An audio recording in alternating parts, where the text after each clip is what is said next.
এই অধ্যায়ে আমরা জানতে পারব জড় এবং চিন্ময় বস্তু কি, এবং জড় বস্তুতে ভগবানকে এবং চিন্ময় বস্তুতে ভগবানকে কীভাবে উপলব্ধি করতে হয়। উভয়ের মধ্যেই ভগবান বিদ্যমান থাকেন।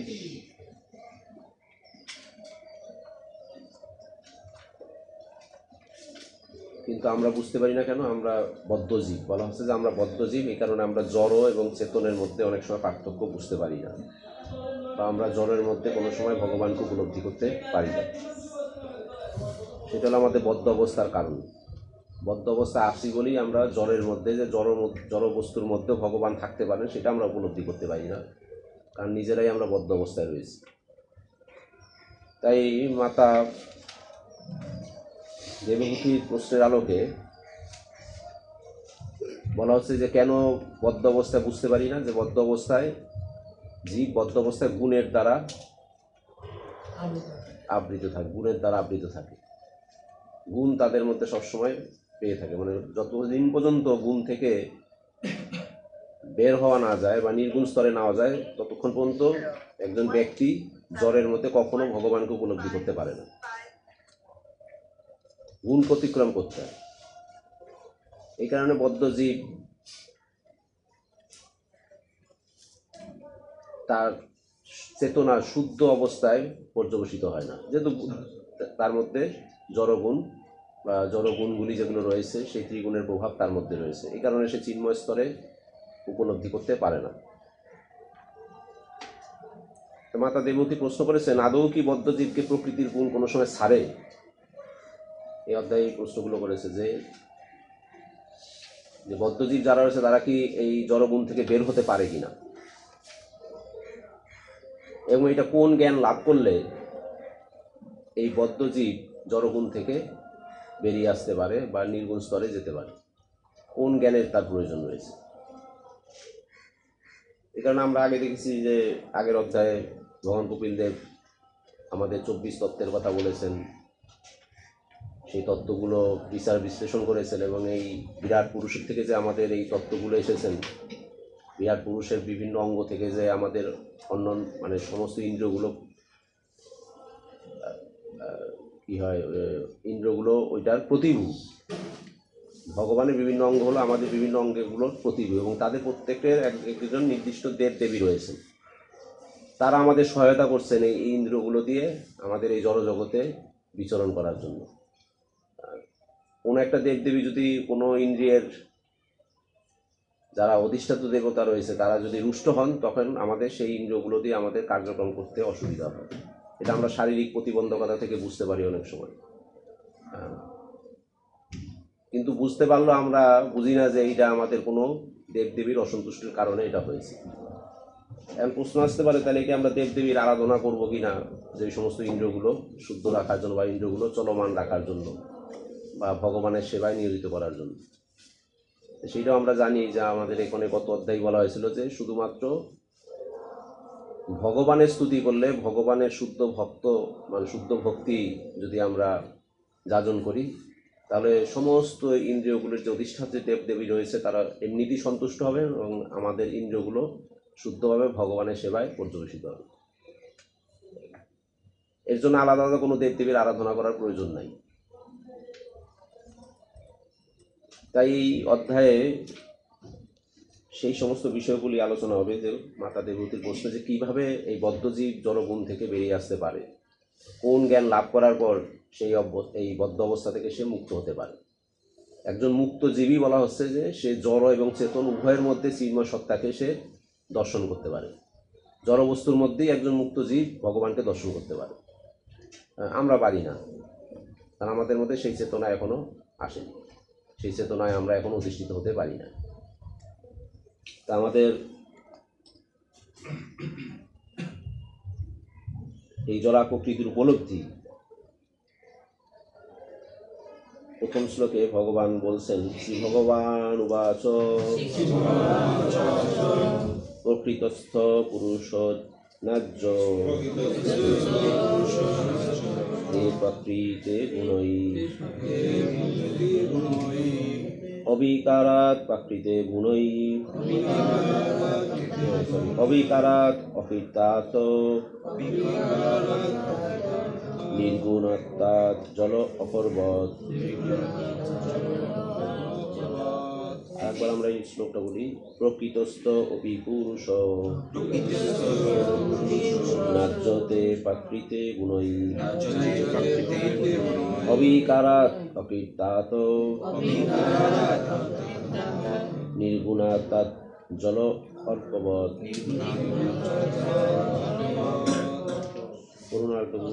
শ্লোক 1 অনুবাদ। ভগবান কপিলদেব বলতে লাগলেন, বিকার রহিত এবং কর্তৃত্বাভিমান শূন্য হওয়ার ফলে জীব যখন এইভাবে জড় প্রকৃতির গুণের দ্বারা অপ্রভাবিত থাকে, তখন জড়দেহে অবস্থান করলেও সে গুণের প্রতিক্রিয়া থেকে মুক্ত থাকে, ঠিক যেমন সূর্য তার জলের প্রতিবিম্ব থেকে স্বতন্ত্রভাবে অবস্থান করে। এখানে ভগবান বললেন যে কিভাবে বদ্ধজীব জড়া প্রকৃতির গুণের দ্বারা অপ্রভাবিত থাকতে পারে। তার একটাই কারণ হলো কর্তৃত্বাভিমান শূন্য। এই কর্তৃত্বের কারণেই আমরা জড়গুণ থেকে বেরিয়ে আসতে পারি না। কর্তৃত্বাভিমান আমাদের মধ্যে থাকে, যেটা জড়দেহ এবং আত্মার মধ্যে পার্থক্য বলা হয়েছে। একমাত্র কারণ হলো দেহাত্মবুদ্ধি, অর্থাৎ কর্তৃত্বাভিমান। আমার পদবী, এই পদবী, এটা আমাদের জন্য সবচেয়ে বড় বিষয়, জড় গুণের মধ্যে আবদ্ধ থাকা।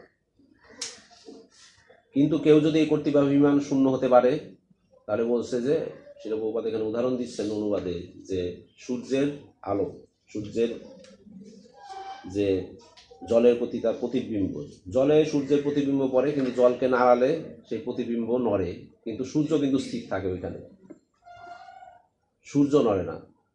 সেরকমভাবে বলা হচ্ছে যে জড়গুণ আমাদের মধ্যে থাকবে, সব কিছুই আমাদের মধ্যে থাকবে, কিন্তু তার থেকে কর্তৃত্বাভিমান শূন্য আমাদের হতে হবে। তাহলে সেই গুণ আমাদের ভিতরে থাকলেও সেই গুণের প্রভাব থেকে আমরা সবসময় মুক্ত থাকব। বদ্ধজীব এখানে যখন এই জড়জগতে ভূমিষ্ঠ হয়, তখন আগেই বলা হয়েছিল যে এই গুণগুলো বাই ডিফল্ট তার মধ্যে চলে আসে,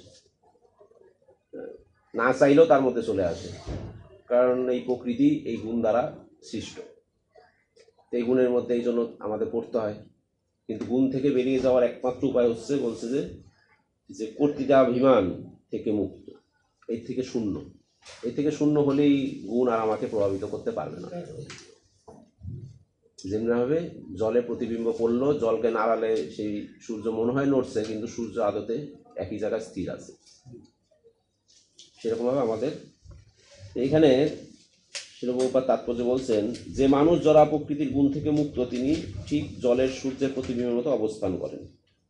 সূর্য যখন জলে প্রতিবিম্বিত হয়, তখন জলের আন্দোলন বা শীতলতা বা অস্থিরতা সূর্যকে প্রভাবিত করতে পারে না। বাসুদেবে ভগবতী যোগ, ভক্তিযোগ, এটার একমাত্র উপায় হলো ভক্তিযোগ।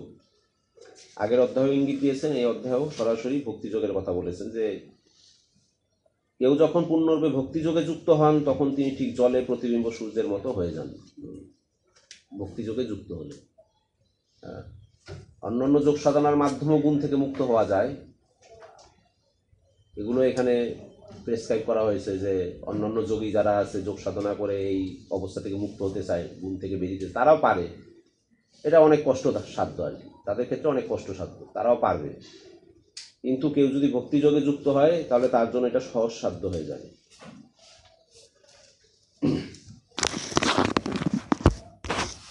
এই জন্য এখানে একটা শব্দ বলা হচ্ছে যে অবিকার।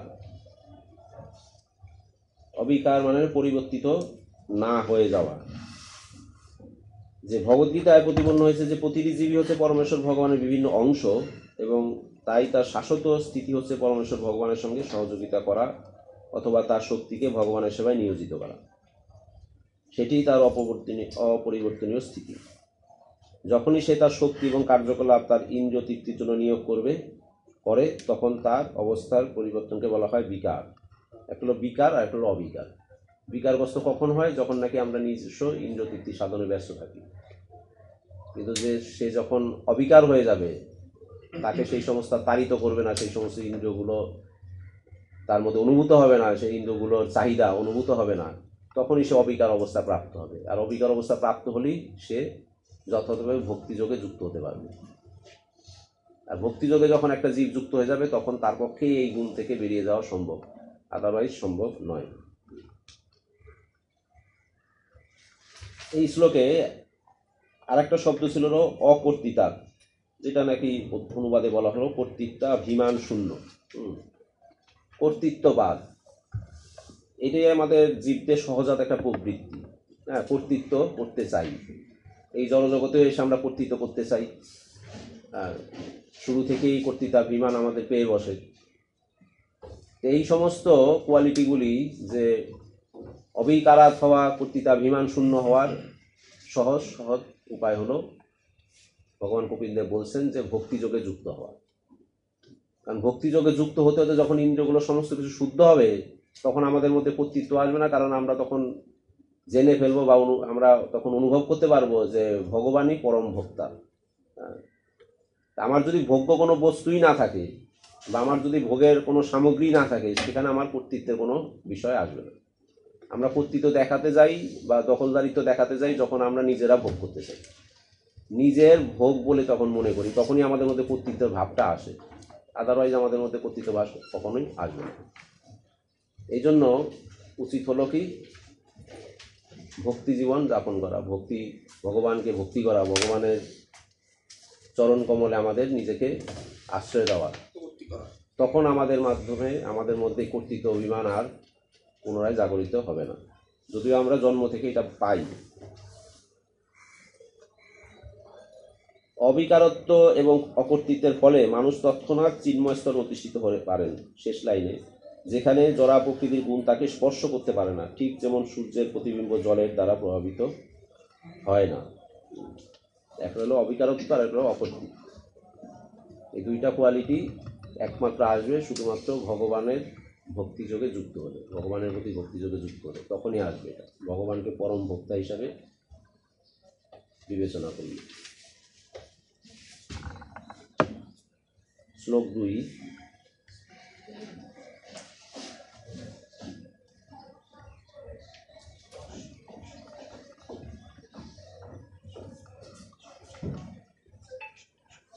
আর একটা উদাহরণ এখানে শ্লোক 1-এ দেওয়া যায়, যেমন সূর্যের উদাহরণটা এখানে দিয়েছেন, যে জলে প্রতিবিম্ব আন্দোলিত হলেও সূর্য স্থির থাকে, সেটা আমরা অনুভব করতে পারি। আবার এখানে অনেক সময় আমরা দেখি, বিশেষ করে ওই যে আমাদের যখন নৌবিহারগুলি হয়,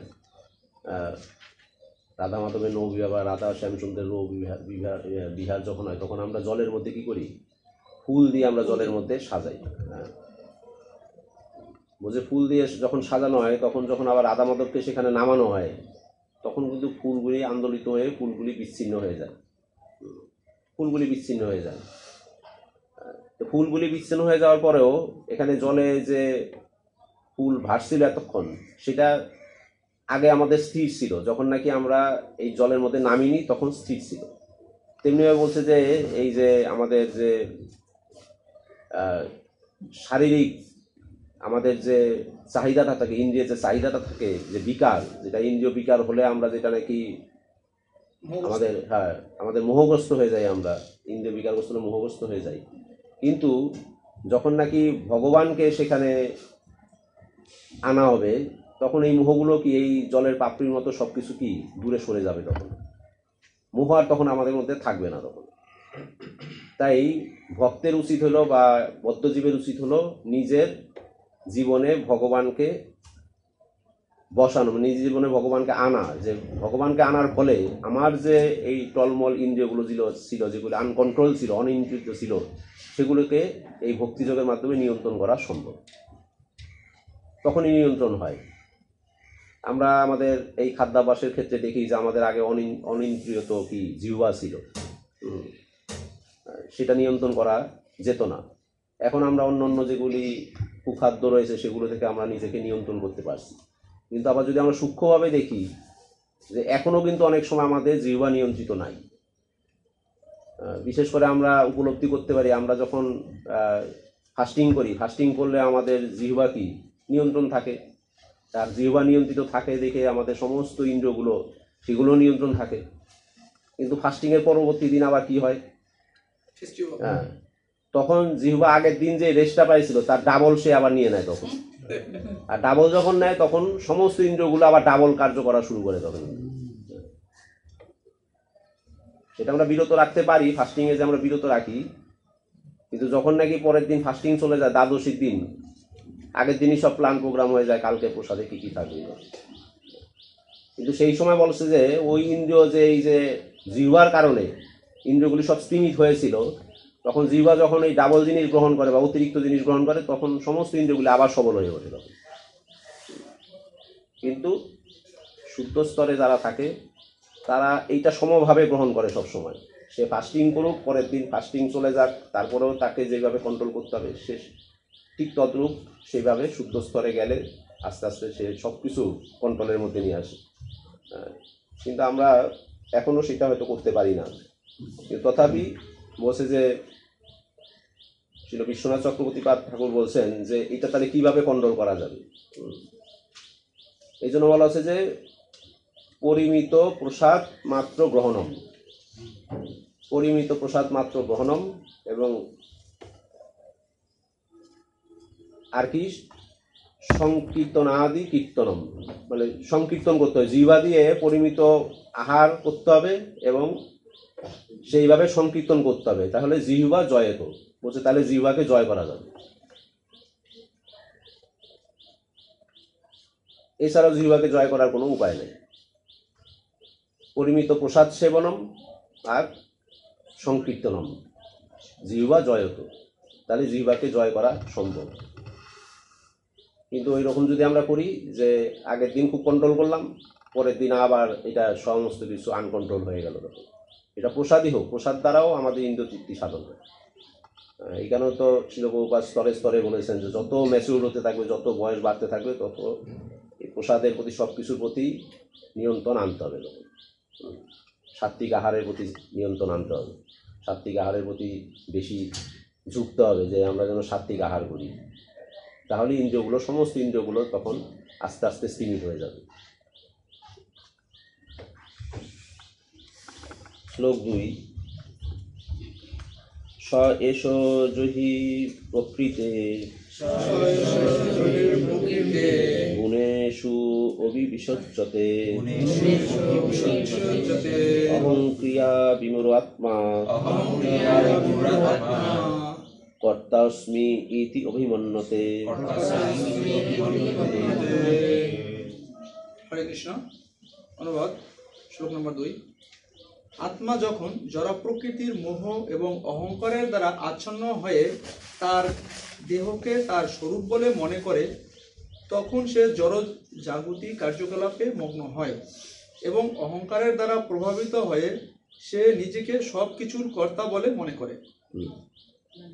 আত্মা যখন জড়া প্রকৃতির মোহ এবং অহংকারের দ্বারা আচ্ছন্ন হয়, যেটা একটা শ্লোক আছে। হ্যাঁ,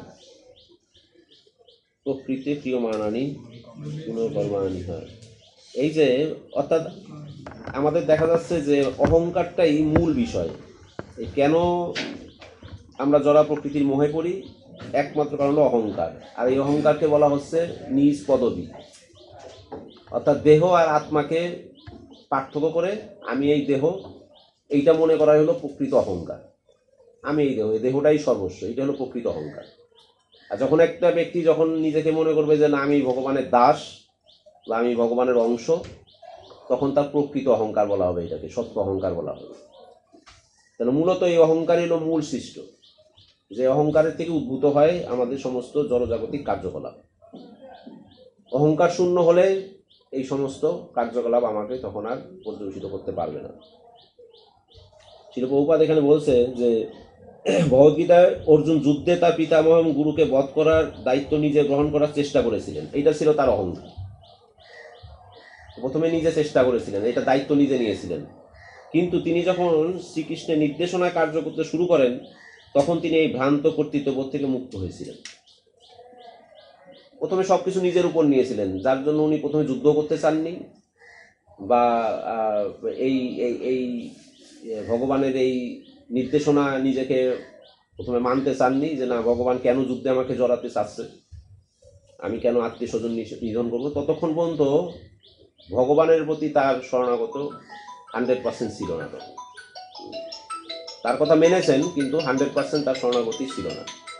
কিন্তু যখন নাকি বলছে যে যে এইটা যখন ভগবানের নির্দেশনা হিসাবে কার্য করতে শুরু করেন, তখন তিনি তার ভ্রান্ত যে এতক্ষণ যে কর্তৃত্ববোধ ছিল, তার দেহাত্ম বুদ্ধি ছিল, সেইটা সে কাটাতে পেরেছে, সেটা থেকে সে দূরে যেতে পেরেছে। এই জন্য বলছে যে তিনি যুদ্ধ করেছিলেন এবং সেই যুদ্ধের ফলাফল থেকে তিনি মুক্তও ছিলেন। যেহেতু ভগবানের জন্য কর্ম করেছেন, তার ফলাফল নিজে ভোগ করতে চাননি, এই জন্য সেই কর্মফল থেকে সে মুক্ত ছিলেন। কর্মফল ভোগ করাটাই হলো আমাদের জন্য বন্ধন, কর্মফল ভোগ করা। আমরা যেন কর্মফল ভোগ করতে না চাই, হ্যাঁ, সব কিছু যখন ভগবানের চরণে অর্পণ করতে চাই। এর আগ পর্যন্ত, যতক্ষণ না পর্যন্ত আমরা কর্মফল ত্যাগের চিন্তা না করব, যে কর্মফলকে আমরা ত্যাগ করতে পারবো না আমরা, বা কর্মফলটা আমি ভোগ করতে চাই, ততক্ষণ পর্যন্ত আমাদের এই বদ্ধ অবস্থা থাকবে। আর বদ্ধ অবস্থা থেকে বেরিয়ে আসার একমাত্র উপায় হলো কর্মফলকে ত্যাগ করা, কর্মফলকে ভগবানের চরণে সমর্পণ করা। আর কিন্তু তার চেতনা কিন্তু অশুদ্ধ ছিল না। মানে অর্জুন মহাশয় চেতনার কথা বলা হচ্ছে যে চেতনা তার শুদ্ধই ছিল, তার মধ্যে কোনো আসরিক মনোভাব ছিল না।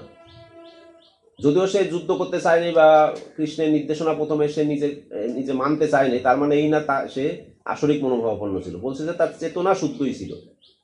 জীবের চেতনা আমরা দেখেছি, আমরা বলছি যে জীবের চেতনা আমাদের প্রথমে শুদ্ধ অবস্থায় আমরা চেতনায় আসি, এই জগতে যখন আমরা আসি আমাদের চেতনা শুদ্ধই থাকে। কিন্তু যখনই নাকি এই জগতে ভূমিষ্ঠ হয়ে যায়, তখন চেতনাটা তখন কলুষিত হয়ে যায়। জীব জন্মগতভাবে চেতনা, তার শুদ্ধ চেতনা নিয়ে জন্মায়, কিন্তু শুধুমাত্র এই ভূমিতে আসার পরে তার যে প্রভাব রয়েছে, এই প্রভাবের কারণে সে কলুষিত হয়ে যায়। তার মানে জন্ম থেকে, যেহেতু পরমাত্মার সাথে আছেন আমাদের, জন্ম থেকে আমরা আসলে শুদ্ধ আত্মা, কিন্তু শুদ্ধ আত্মা তো আমরা শুদ্ধ আত্মায় থাকতে পারি না। এই ক্ষেত্রে অর্জুন মহাশয় যেহেতু ভগবানের পার্শ্বদ ছিলেন, তার চেতনা শুদ্ধ ছিল, এই কারণে উনি যুদ্ধ করতে চান নাই বা এই নিধন করতে চান নেই, প্রয়োজনে ভিক্ষাবৃত্তি করে খাবেন, এই কারণে তার এই সমস্ত চেতনাগুলি ছিল। কিন্তু শুধুমাত্র একটা জায়গায় আটকানো ছিল, 100% তখন পর্যন্ত ভগবানের প্রতি তার শরণাগতি ছিল না। ভগবানের নির্দেশনা হিসাবে সেইটা উপলব্ধি প্রথমে করতে পারেনি। তাই উনি এইরকম কর্তৃত্ব অভিমান তার মধ্যে একটা ছিল, যে আমি সব কিছু করবো, আমি যুদ্ধ জয় করব, এখানে আমার যুদ্ধ জয় করার প্রয়োজন কি প্রয়োজন নয়, এগুলি উনি নিজেই বিচার বিশ্লেষণ করছিলেন। জীবকে বলা হচ্ছে যে আমাদের মধ্যে এরকম জন্ম থেকে এরকম একটা টেন্ডেন্সি আমাদের মধ্যে থাকে, যখন নাকি আমরা গুরু গৌরাঙ্গের কৃপায় বা গুরুদেবের কৃপাতে যখন নাকি আমরা তার আশ্রয় লাভ করি, তখন তার প্রভাবে, তা ভগবান তো সরাসরি আমাদের কৃপা করেন না, এটা আমরা জানি। ভগবান সরাসরি আমাদের কৃপা করেন না, গুরুদেবের মাধ্যমেই করেন, তার শুদ্ধ ভক্তের মাধ্যমে, তার প্রতিনিধির মাধ্যমে করেন। আমাদের চেতনাকে শুদ্ধ করেন, আমাদের সেই সমস্ত ইন্দ্রগুলোকে সংশোধন করার উনি একজন প্রতিনিধি এখানে পাঠান, তার মাধ্যমে তার আশ্রয় গ্রহণ করার পরেই আমরা সরাসরি শুদ্ধ চেতনা পর্যবেসিত হতে পারি। এটাই ভগবান বলছেন। বদ্ধ জীবাত্মা খুব ভালো হতে পারে যতক্ষণ সে সৎ গুণে কার্য করতে পারে। যতক্ষণ পর্যন্ত সে সৎ গুণে কার্য করবে, তখন সে খুব ভালো হতে পারে। কিন্তু তা সত্ত্বেও তিনি অনেক সময় জড়া প্রকৃতির বন্ধনে আবদ্ধ হয়, যেমনিভাবে অর্জুন মহাশয়ের কথা বলেছেন, যে উনি ভগবানের পার্শ্ব ছিলেন, ভগবানের সাথেই ছিলেন, তারপরে কেন যেন উনি এই সমস্ত কথাবার্তা বলেছেন। কিন্তু একজন ভক্ত সম্পূর্ণরূপে পরমেশ্বর ভগবানের নির্দেশনায় কর্ম করেন, ভগবান যেভাবে নির্দেশ দেন সেইভাবেই কর্ম করেন। তাই সাধারণ মানুষের কাছে তার কার্যকলাপ খুব উচ্চ স্তরের মনে না হতে পারে, কিন্তু ভক্ত সব রকম দায় দায়িত্ব থেকে মুক্ত থাকেন। আপাত দৃষ্টিতে একজন শুদ্ধ ভক্তকে জড়জাগতিক মানুষের মতো মনে হতে পারে, কিন্তু আসলে কিন্তু সে সব কিছু থেকে মুক্ত, কারণ এটা তার একটা খোলস মাত্র। আমাদের জগতে এরকম অনেক মুক্ত পুরুষ রয়েছেন যা আমরা হয়তো বুঝতে পারি না, আমরা হয়তো তাকে স্বাভাবিক জড়জাগতিক মানুষ বলে মনে করি, কিন্তু প্রকৃতপক্ষে উনি শুদ্ধ স্তরে রয়েছেন। তার কাজকর্মগুলি মনে হবে আমাদের কাছে জড়জাগতিক, কিন্তু উনি যেহেতু 100% ভগবানের শরণাগত, তাই তার সমস্ত কার্যকলাপ এই জড়জগতে যেটা উনি করে যাচ্ছেন সেটা মুক্ত অবস্থায় করে যাচ্ছেন, তাকে কোনো সময় কেউ আবদ্ধ করতে পারে না, কর্মের দ্বারা সে আবদ্ধ হন না। শ্লোক 3, তেন সংসার পদবীম অবশ অভ্যেতি অনির্বতিত প্রাসঙ্গিকই কর্মদোষই শত মিশ্র যোনিষু।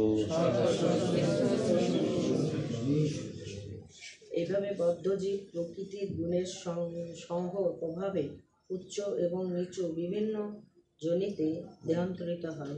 যতক্ষণ পর্যন্ত না সে জড় জাগতিক কার্যকলাপ থেকে মুক্ত হয় ততক্ষণ তাকে তার কর্মদোষে এই অবস্থায় স্বীকার করতে হয়। কর্মদোষে এই অবস্থায় স্বীকার করতে হয়। আমরা জানি যে আমাদের সূক্ষ্ম দেহ যখন চলে যায়, এই যে এখানে পাপ কর্ম, পুণ্যকর্ম আর গুণের প্রভাব নিয়ে যায়, 5টা জিনিসের মধ্যে গুণের প্রভাব একটা রয়েছে, এই ত্রিগুণের প্রভাব। এই ত্রিগুণের প্রভাব দ্বারা কি হয়, পরবর্তী দেহটা নির্ধারিত হয় তার জন্য, সে কোন দেহটা পাবে, দেহ নির্ধারিত হয়। এখানেও তাই বলা হচ্ছে যে এই বদ্ধজীবে প্রকৃতির গুণের সঙ্গপ্রভাবে উচ্চ এবং নিচ জনিতে দেহান্তরিত হয়। আমি উচ্চ লোকে যাব না নিম্ন জনিতে যাব, আমি নিম্ন লোকে যাব। আমাদের নিচে যে 7টা লোক রয়েছে, সেই নিম্নজনীর লোক, সেখানে আমাকে যেতে হবে কিনা, এটা আমার দ্বারা কি দ্বারা আমাদের এই জড়জগতে যখন আমরা জীবিত ছিলাম, বেঁচে ছিলাম, যতক্ষণ পর্যন্ত এই জড়জগতে আমরা ছিলাম, দেহান্তরের আগ পর্যন্ত, তখন আমার মধ্যে গুণের প্রভাব কী ছিল, কোন গুণের পার্সেন্টেজ কত ছিল, সে অনুসারে নির্ধারিত হবে। যেটার পারলাম যদি তমগুণের পার্সেন্টেজ বেশি থাকে, তাহলে অবশ্যই একটা নির্ধারিত আমার নির্ঘাত তাকে নিম্নজনীতে যেতে হবে, এছাড়া তার কোনো উপায় নেই। তমগুণে যে বেশি থাকবে তাকে নিম্নজনীতে অবশ্যই যেতে হবে। রজগুণের ক্ষেত্রেও মিডিল অবস্থা, সেখানে তার আবার এই যে ওইদিকে এর আগে যে পুণ্য কর্মটা রয়েছে, রজগুণের যারা রয়েছে তারা একটু পুণ্যকর্মের প্রতি আসক্ত হয়। পুণ্যকর্মের যদি সে একটু পার্সেন্টেজ বেশি থাকে, সে হয়তো উচ্চজনীতে সে যেতেও পারে। সাধারণত রজগুণ তমগুণ উভয়ই নিম্নজনীতে যায়, একমাত্র সত্যগুণ উপরের জনীতে যেতে পারে। সত্যগুণে যারা সবসময় প্রতিষ্ঠিত থাকবে বা তার পরিমাণ তার বেশি থাকবে, পার্সেন্টেজ বেশি থাকবে, তাহলে সে উপরের দিকে যেতে পারে। আর রজগুণেরটা যেতেও পারে, নাও যেতে পারে, নিম্নেও যেতে পারে, যদি তার ওখানে পুণ্যের চাইতে পাপের সংখ্যা বেশি থাকে, পাপের পরিমাণ বেশি থাকে, তাহলে এই রজগুণে যারা রয়েছেন বা রজগুণের অধিষ্ঠিত থেকে দেহ ত্যাগ করেছেন, তাদের জন্য নিম্নজনী অপেক্ষা করে। তাই এখানে স্পষ্টভাবে উল্লেখ করা হয়েছে যে সৎ অসৎ মিশ্র যৌনিষু, অর্থাৎ কেউ এই জড়জগতে তথাকথিত পুণ্যকর্মের ফলে উচ্চ কুলে অথবা উচ্চতর লোকে দেবতাদের মধ্যে জন্মগ্রহণ করতে পারে, কিন্তু এই সমস্ত কর্ম ত্রুটিপূর্ণ, কেননা তা মুক্তি দান করে না। খুব ভালো স্থানে বা উচ্চ বংশে জন্মগ্রহণ করা মানে এই নয় যে সে জন্ম মৃত্যু জরাব্যাধি জড়জাগতিক ক্লেশকে এড়িয়ে যেতে পারে। এই উচ্চজনী আর নিম্নজনীর প্রসঙ্গটাই আসে শুধু জড়জগতের মধ্যে। এই যে উঁচু এবং নিচ বলা হচ্ছে যে এইভাবে বদ্ধজীব প্রকৃতির গুণের প্রভাবে উচ্চ এবং নিচ বিভিন্ন জনিতে দেহান্তরিত হয়। নিম্নজনীতে নিম্নজনী প্রাপ্ত হয়, উচ্চজনীতে উচ্চজনী প্রাপ্ত হয়, কিন্তু বলছে যে জন্ম মৃত্যু চক্র থেকে কোনো জনই বেরোতে পারে না। জন্ম মৃত্যু চক্র উভয় ক্ষেত্রেই আছে, উভয় ক্ষেত্রেই আছে, যতক্ষণ না পর্যন্ত কেউ চিন্ময় জগতে প্রবেশ করতে না পারে, ভগবদ্ধামে যেতে না পারে, সেখানেই একমাত্র আর কোনো রকম মৃত্যু, জন্ম মৃত্যু জরাব্যাধি এইটার আশঙ্কা তার নাই। খালি সুবিধা একটু বেশি, উচ্চজনীতে গেলে একটু আরাম আয়েস বেশি, ভালো শরীর পাওয়া যায়, ভালো দেহ পাওয়া যায়, এইটুকুই ভোগ করা যায়। কিন্তু নিম্নজনী প্রাপ্ত হয়, সেখানে কষ্ট বেশি। কিন্তু বলছে যে জন্ম জন্মান্তরের যে দুঃখ, প্রকৃত দুঃখ, আমাদের 4টা দুঃখ, জন্ম মৃত্যু জরাব্যাধি, এইটার থেকে মুক্ত হওয়ার কোনো উপায় নাই। এবার আমি যেই জনিতেই যাই না কেন, যেহেতু এই সমস্ত ত্রুটিপূর্ণ কর্ম থেকে বিরত হয় না, যে কর্মর কথা বলা হলো, তাই তাকে উচ্চ এবং নিচ নিচ বিভিন্ন দেহে দেহান্তরিত হতে হয়। তাকে বলা হয় সংসার পদবী। এই যে সংসার পদবী বলা হচ্ছে, যে এই সংসারের পদবী, আমার একটা নির্দিষ্ট পদবী রয়েছে, এই পদবী ব্যবহার করা, এটা সংসার পদবী। এই সংসার পদবী যতদিন পর্যন্ত থাকবে তখন থেকে তাকে এই জড়জগৎ থেকে উদ্ধার পাওয়া যায় না। বলছে যে এই জড়জগৎ থেকে, সেখান থেকে সে উদ্ধার পায় না। এই জড়জগতিক বন্ধন থেকে যিনি মুক্ত হতে চান তাকে ভগবানের সেবার উদ্দেশ্যে সমস্ত কর্ম করতে হবে, এছাড়া আর কোনো উপায় নাই। আর কোনো উপায় নেই, সংসার পদবী আমাদের ত্যাগ করতে হবে। সংসার পদবী কি? ওই যে মিথ্যা অহংকার, যে আমি এই দেহ, আমি সব কিছু, এই অহংকারের থেকে সব কিছু উদ্ভূত। শ্লোক 4। অর্থে হি অবিদ্যমানে অভিসংস্কৃতি ন নিবর্ততে ধায়েত বিষয়ানাস্য স্বপ্নে অনর্থ আগমন যথা। অনুবাদ: প্রকৃতপক্ষে জীব জড় অস্তিত্বের অতীত, কিন্তু জড় প্রকৃতির উপর আধিপত্য করার মনোভাবের ফলে তার ভববন্ধনের নিবৃত্তি হয় না এবং সে স্বপ্নবোধ নানা রকম অনর্থের দ্বারা প্রভাবিত হয়। স্বপ্নের উদাহরণ এখানে প্রভুপাদ দিয়েছেন, যে দৃষ্টান্ত অত্যন্ত উপযুক্ত হয়েছে। বিভিন্ন প্রকার মানসিক অবস্থার ফলে স্বপ্নের মধ্যে আমরা নানা রকম সুবিধাজনক এবং অসুবিধাজনক পরিস্থিতি পতিত হই। স্বপ্ন ভেঙে গেলে মনে হয় যেটা স্বপ্ন দেখেছি, তখন আর ভয় থাকে না। স্বপ্নের মধ্যে আমরা ভয়ে ভীত হই, বিভিন্ন রকম আমাদের দৃশ্য আমরা অবলোকন করি। সেখানে আমরা অনেক বিপদে পড়েছি, বাঘ তাড়া করছে বা কোনো কিছু তাড়া করছে, আমরা দৌড়াতে পারছি না। কিন্তু এটা বলছে যে যখন জেগে ওঠে তখন তাকে আর এটা অনুভব করতে হয় না। তদ্রূপ বলছে যে আমরা যখন নাকি এই পদবী নিয়ে, আগের শ্লোকে যেটা বলছে পদবী নিয়ে এবং জড় অস্তিত্ব নিয়ে যখন আমরা চিন্তা করছি, তখন আমাদের যে জীবনটা চলছে এইটা ওই স্বপ্নের মতো। এইটা স্বপ্নে যেরকম বিপদগ্রস্ত হই, আমরা কিন্তু সারা জীবনটাই আমরা এরকম বিপদগ্রস্ত রয়েছি, বিপদ সংকুল রয়েছি এই জড়জগতে।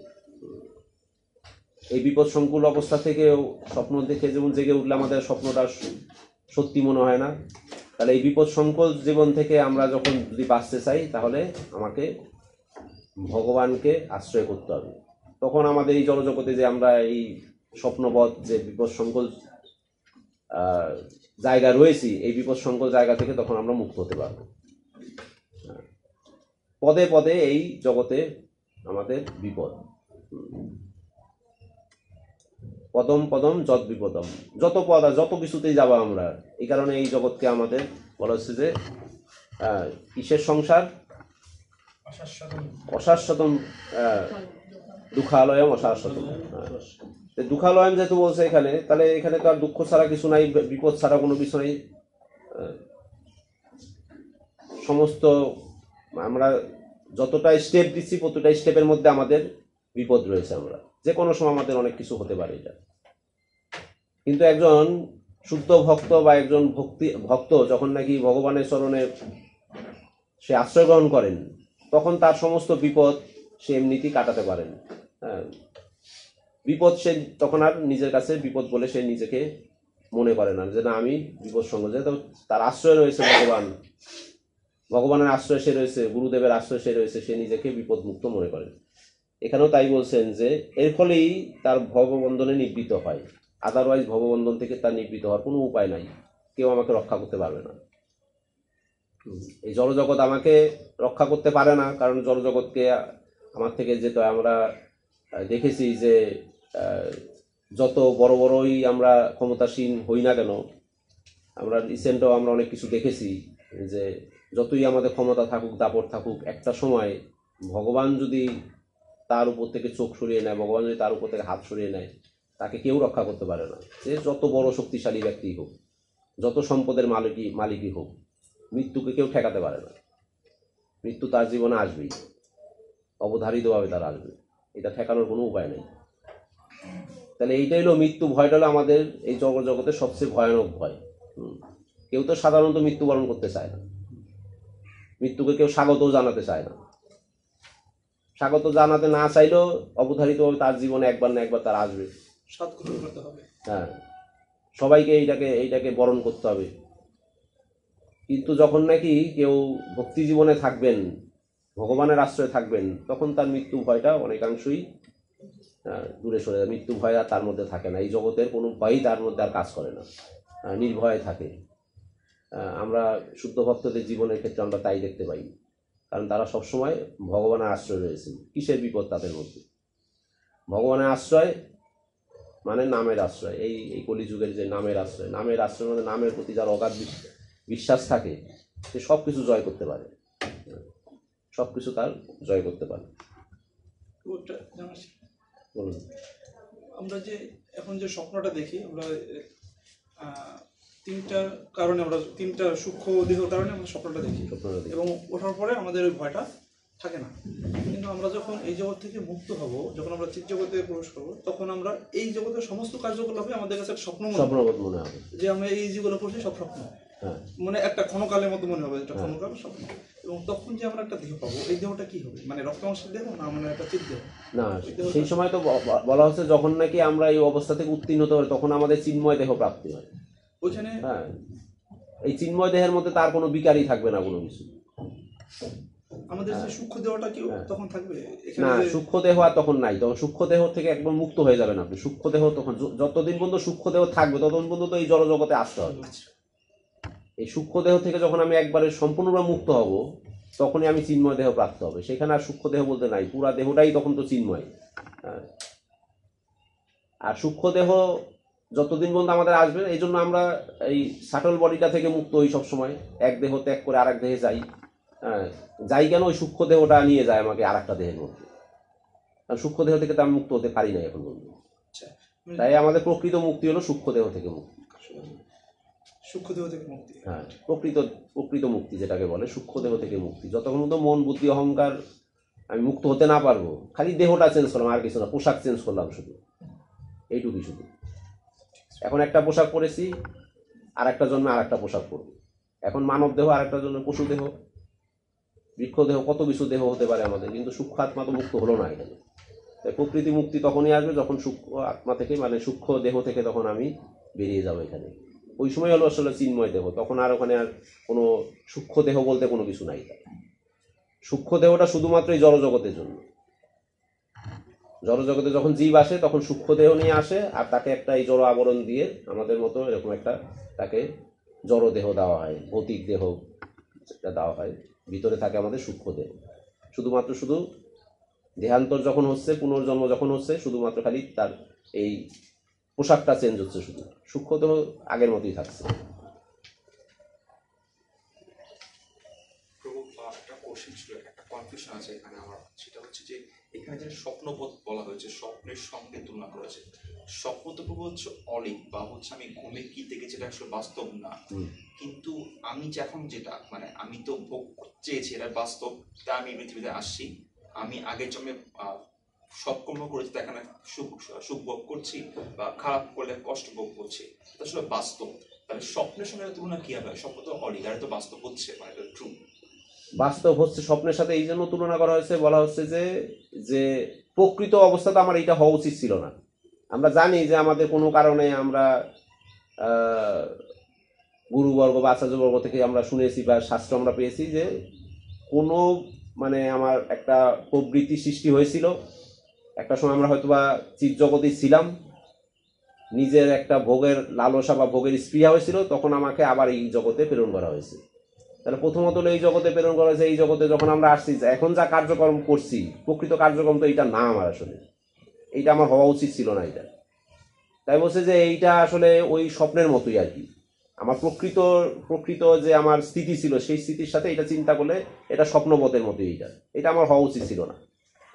কিন্তু এখন আমি আবার এটাকে ওই স্বপ্নবোধ হিসাবে আমি তখন প্রতিষ্ঠিত করতে তখনই পারবো, যেহেতু আমার এটা হওয়া উচিত ছিল না, যখন আমি ভগবানের চরণে আমি নিজেকে আশ্রয় দিতে পারবো। তখন মনে হবে যে আমি যা কিছু অ্যাক্টিভিটিস করছি, এটা আমার আসলে স্বপ্নের মধ্যে, প্রকৃত স্থিতিটা আমার ঠিক আছে, আমি ভগবানের দাস, আমি এটা নিজেকে মনে করতে পারি। এখন এই জগতে আসি, যতদিন আমার এই জগতে থাকার কথা বা আমার কর্মফল শেষ হবে, আমি আবার ভগবানের কাছে ব্যাক টু দ্য গডেড আমি ফিরে যাবো এখানে।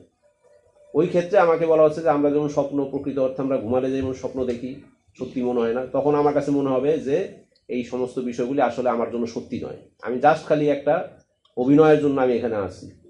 হ্যাঁ, যেমনিভাবে বলা হয়েছিল, আর একটা উদাহরণ দেওয়া হয়েছিল যে ওই যে ঝুনা নারকেলের মধ্যে যে নাড়ালে শব্দ হয়। জল হ্যাঁ, একসময় নারকেলটা কি হয়, তার খোসা থেকে একদম সম্পূর্ণ আলাদা হয়ে যায়, কিন্তু সে নারকেলের ভিতরে আছে, সে ওই শক্ত খোসার মধ্যে আছে, কিন্তু ভাঙলে পরে মনে হবে সে খোসা থেকে সম্পূর্ণ বেরিয়ে আসছে, এটা আলাদা হয়ে গেছে। এটা তারপর সেই জড়জগতে আমরা সবকিছুই করবো, আমাদের পরিবার পরিজন সবকিছুই আছে আমাদের।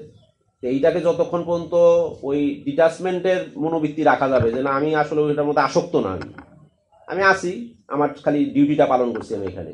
হ্যাঁ, যেদিন ওই যে আপনারা দেখলেন কয়েকদিন আগে যে প্রথম আমাদের আসলে এক একজনের এরকম প্রতিকৃত হতে হয় যে দুইজন খুব বরিষ্ঠ ভক্ত বানপ্রস্থ জীবন গ্রহণ করলেন গুরু মহারাজের কাছ থেকে, নন্দকিশোর বউ আর তার মা। তো ওই সময় গুরু মহারাজের 5 মিনিটের যে লেকচারটা উনি বলেছিলেন যে বানপ্রস্থ জীবনটা কি।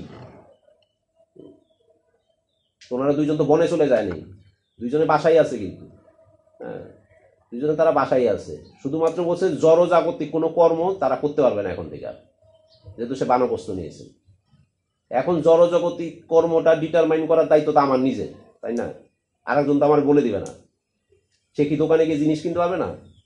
আমাদের বাইরে থেকে চোখে মনে হচ্ছে কি ব্যাপার, ওই নন্দকিশোর প্রভু থেকে মুড়ি কিনতে আসছে এখানে।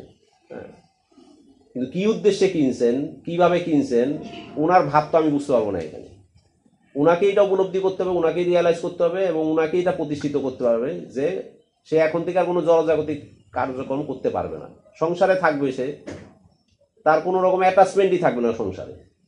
কি হইলো না হইলো, তার ছেলেদের ব্যবসা বাণিজ্য কি হয়েছে, তার সন্তান সমস্ত কিছু সম্পত্তি ভাগাভাগি, এগুলির মধ্যে সে আর অ্যাটেন্ডই করবে না। এগুলি একদম সমস্ত কিছু রেডি করেই উনি বানপ্রস্থ নিয়েছেন এখানে। কিন্তু বানপ্রস্থের পরে যেন গুরু মহারাজের রিমাইন্ডার, কেন বানপ্রস্থের পরে যেন সেই মনোবৃত্তি আমার কাছে আর ফিরে না আসে কোনো সময়। আমি ঘরেই থাকবো, গৃহেই থাকবো, আমার সাথে স্ত্রীও থাকবে। এখানে স্ত্রীকেও আলাদা রাখতে বলা হয়নি। আগের জীবনে আমরা দেখি যে এই মুনি ঋষিরা তার সস্ত্রীক বানপ্রস্থে যেত। স্ত্রীর ভূমিকা সেখানে শুধু তার প্রভুকে সেবা করা, সেবার তার তপস্যার যা কিছু আছে সব কিছু জোগাড়জান্তি করে দেওয়া, এইটুকু পর্যন্ত তার স্বামী স্ত্রীর সম্পর্ক, আর কোনো সম্পর্ক তার থাকে না। সেই রকম এই জড়জগতে যারা নাকি আমাদের এই সমস্ত কিছুকে স্বপ্নবৎ মনে করে, আমাদের ডেইলি লাইফটাকে স্বপ্নবৎ মনে করা, আমরা যা কিছু করছি, আপনার ডিউটি আপনি পালন করছেন, আপনার সন্তানের প্রতি যা কর্তব্য সেটা পালন করবেন, পত্নীর প্রতি বা পতির প্রতি যা কর্তব্য সেটা আমরা পালন করব, কিন্তু আমার কোনো রকম আসক্তি থাকবে না এখানে। সেটা না হলেই না, এরকম কোনো বিষয় আমাদের থাকবে না এখানে সবসময়। আর এটা তখনই সম্ভব যখন একটা ব্যক্তি ফুল কৃষ্ণ কনসাসনেস থাকে, কৃষ্ণ চেতনায় থাকে। কারণ ওই সেবাটাকে সে কৃষ্ণর সেবা হিসাবে চিন্তা করবে। সে তার স্ত্রীর প্রতি, তার পত্নীর প্রতি বা তার পতির প্রতি, তার সন্তানের প্রতি তার যে কর্তব্য, ওইটাও শ্রীকৃষ্ণের দাস হিসাবে, সে একজন দাস আর একজন দাসের সে সেবা করছে, সেটা তার কাছে মনে হবে। তার কাছে কিন্তু আমাদের কাছে মনে হবে সে সমস্ত কিছু সাবলীলভাবে সে ঘর সংসারের মধ্যে আছে, তার মধ্যে কিন্তু আর কোনো রকম সেই বিকার নাই। আমি ওনাদের দুইজনকে আমি খুব পার্সোনালি জানি না, কিন্তু ওনারা এই জিনিসটা করে আসছে বহু বছর যাবত। এখন জাস্ট খালি এরা ফর্মালি এটা ডিক্লেয়ার্ড হলো আর কি। বানপ্রস্থে ওনারা অনেক দিন যাবতই আছে। ফর্মাল ডিক্লেয়ার্ড হওয়ার কারণে আমরা বানপ্রস্থ দীক্ষাটা দেখি নাই কোনো সময়। এটা একটা প্রতিষ্ঠা করার ব্যাপার ছিল। গুরু মহারাজ এটা একটা, ওনারা একজন পথ প্রদর্শক গুরু হিসাবে থাকলেন যে কীভাবে বানপ্রস্থ লাইফে যেতে হয়। ওনারা অনেকদিন যাবতীয়, এটা আমি যতটুকু জানি অনেকদিন যাবতীয় ওনারা এই লাইফে আসছে। জাস্ট খালি এখন একটা ফর্মালি ডিক্লেয়ার্ড হলো এটা, আর বাকি বাকি যেগুলি বৈদিক রীতিনীতি আছে সেটা পালন করে উনি আনুষ্ঠানিকভাবে বানপ্রস্থ গ্রহণ করলেন এখানে।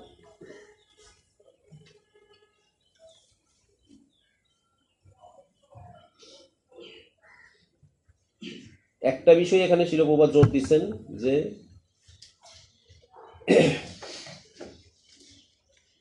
কেউ যেন নিজেকে প্রভু এবং অন্যের উপকারক বন্ধু অথবা ভোক্তা বলে মনে না করে। তার সবসময় মনে রাখা উচিত যে প্রকৃত ভোক্তা হচ্ছেন পরমেশ্বর ভগবান শ্রীকৃষ্ণ। সেটি হচ্ছে ভক্তিযোগের মূল তত্ত্ব। 3টি বিষয়ে তার দৃঢ় বিশ্বাস থাকা অবশ্য কর্তব্য। এক, শ্রীকৃষ্ণ হচ্ছেন সবকিছুর মালিক, তিনি হচ্ছেন ভোক্তা এবং তিনি হচ্ছেন সকলের শরীর। এই তিনটা বিষয় মনে রাখতে হবে। শ্রীকৃষ্ণ হল সবকিছুর মালিক, তিনিই ভোক্তা, অথচ তিনি সকলের শরীর, সকলের শরীর। এই সিদ্ধান্ত নিজে জানাই যথেষ্ট নয়, মানুষের চেষ্টা করা উচিত অন্যদের সেই বিষয়ে বিশ্বাস উৎপাদন করা এবং কৃষ্ণ ভক্তি প্রচার করা। এই শ্লোক অনুসারে ভগবান কপিলদেব প্রচারের উদ্দেশ্য এখানে ব্যক্ত করেছেন। এখানে যে প্রচারের উদ্দেশ্যটা কি, প্রচার কেন করতে হবে। ভগবান কপিলদেব যেমন মাতা দেবতীকে প্রচার করছেন, সেরকম বদ্ধজীবদেরও প্রচার করার এই মানে কি নির্দেশনা এই শ্লোকের মাধ্যমে শিল প্রভুপাদ জানাতে যাচ্ছেন যে আমাদের কৃষ্ণ ভক্তি প্রচার করতে হবে। নিজে নিজে শুধু উন্নত হলে হবে না, সেটা প্রচার করতে হবে। এটা নিজে অনুধাবন করা প্রথমে, পার্সোনাল রিয়ালাইজেশন, তারপর হলো আমাদের প্রচার।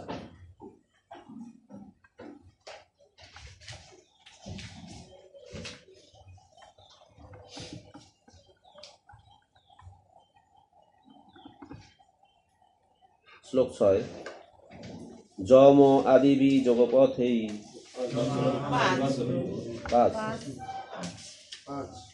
5 আমরা পড়িনি। আচ্ছা, অত এব শনৈচিত্তম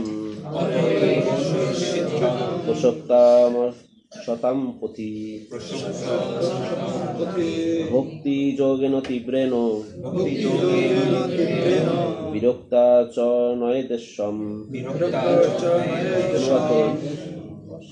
অনুবাদ: প্রতিটি বদ্ধ জীবের কর্তব্য হচ্ছে জড় সুখ ভোগের প্রতি তার কলুষিত চেতনাকে বৈরাগ্য সহকারে অত্যন্ত ঐকান্তিকভাবে ভগবানের সেবায় নিযুক্ত করা। তার ফলে তার মন এবং চেতনা পূর্ণরূপে বশীভূত হবে। বদ্ধজীবের কর্তব্য হচ্ছে জড় সুখ ভোগের প্রতি আসক্ত, তার কলুষিত চেতনাকে বৈরাগ্য সহকারে অত্যন্ত ঐকান্তিকভাবে ভগবানের সঙ্গে যুক্ত করা। তার ফলে তার মন এবং চেতনা সম্পূর্ণরূপে বশীভূত হবে। সে মুক্তির পন্থা এই শ্লোকে সুন্দরভাবে ব্যাখ্যা করা হয়েছে। নিজেকে ভোক্তা, ঈশ্বর বা সমস্ত জীবের শরীর মনে করে ফলে জড়া প্রকৃতির বন্ধনে আবদ্ধ হয়। নিজেই ঈশ্বর, নিজেই ভোক্তা, সবকিছুর মালিক, এটাই হলো আমাদের জড় আসক্তি বা জড়বন্ধনের মূল কারণ। এই ভ্রান্ত ধারণা থেকে আমাদের ভ্রান্ত ধারণা ইন্দ্রিয় সুখভোগে অভিনিবেশের পরিণাম। ভয়ম দ্বিতীয় অভিনিষেধ, অর্থাৎ এই যে আমরা আমাদের মধ্যে দ্বিতীয় অভিনিষেধ থাকে যে আমি ভোক্তা, আমি সবকিছু, এটাই আমাদের জন্য ভয়ের কারণ। সাধারণত জীব ভয় পাওয়ার কারণ কথা না, বুঝছে যে জীব এই যে আমাদের মৃত্যু ভয় পাই বা কিছুকে ভয় পাই, এটা সাধারণত হওয়ার কথা ছিল না এরকম। শুধু আমরা দ্বিতীয় কোনো কিছু নিয়ে ভাবছি, এই কারণেই আমাদের মধ্যে ভয়ের আশঙ্কাটা আছে। আমরা ভগবান ব্যতীতে দ্বিতীয় কিছু নিয়ে ভাবছি। আমরা দ্বিতীয় কিছু মানে নিজেকেই সব কিছুর মালিক, কর্তা হিসাবে মনে করছি, ভোক্তা হিসাবে মনে করছি, এটা আমাদের ভয়ের কারণ। এই চেতনার পূর্ণরূপে বশীভূত হবে যদি আমাদের মন এবং চেতনা ভগবানে পর্যবেসিত করি, তাহলে আমাদের এখান থেকে মুক্ত হওয়ার মালিক, মুক্ত হওয়া আমাদের এখান থেকে সম্ভব। এই শ্লোকই ওই আগের কথাটা যেটা বললাম, আসলে এই শ্লোকই তাৎপর্য শিল প্রভুপাদ বলেছেন যে তিনটি বিষয় দৃঢ় বিশ্বাস থাকা অবশ্য কর্তব্য। শ্রীকৃষ্ণের সবকিছু মালিক, তিনি হচ্ছেন ভোক্তা এবং তিনি হচ্ছেন সকলের শরীর। এই তিনটা বিষয় আমাদের দৃঢ় বিশ্বাস থাকা উচিত, তাহলেই আমরা মুক্তির পন্থা অবলম্বন করতে পারব।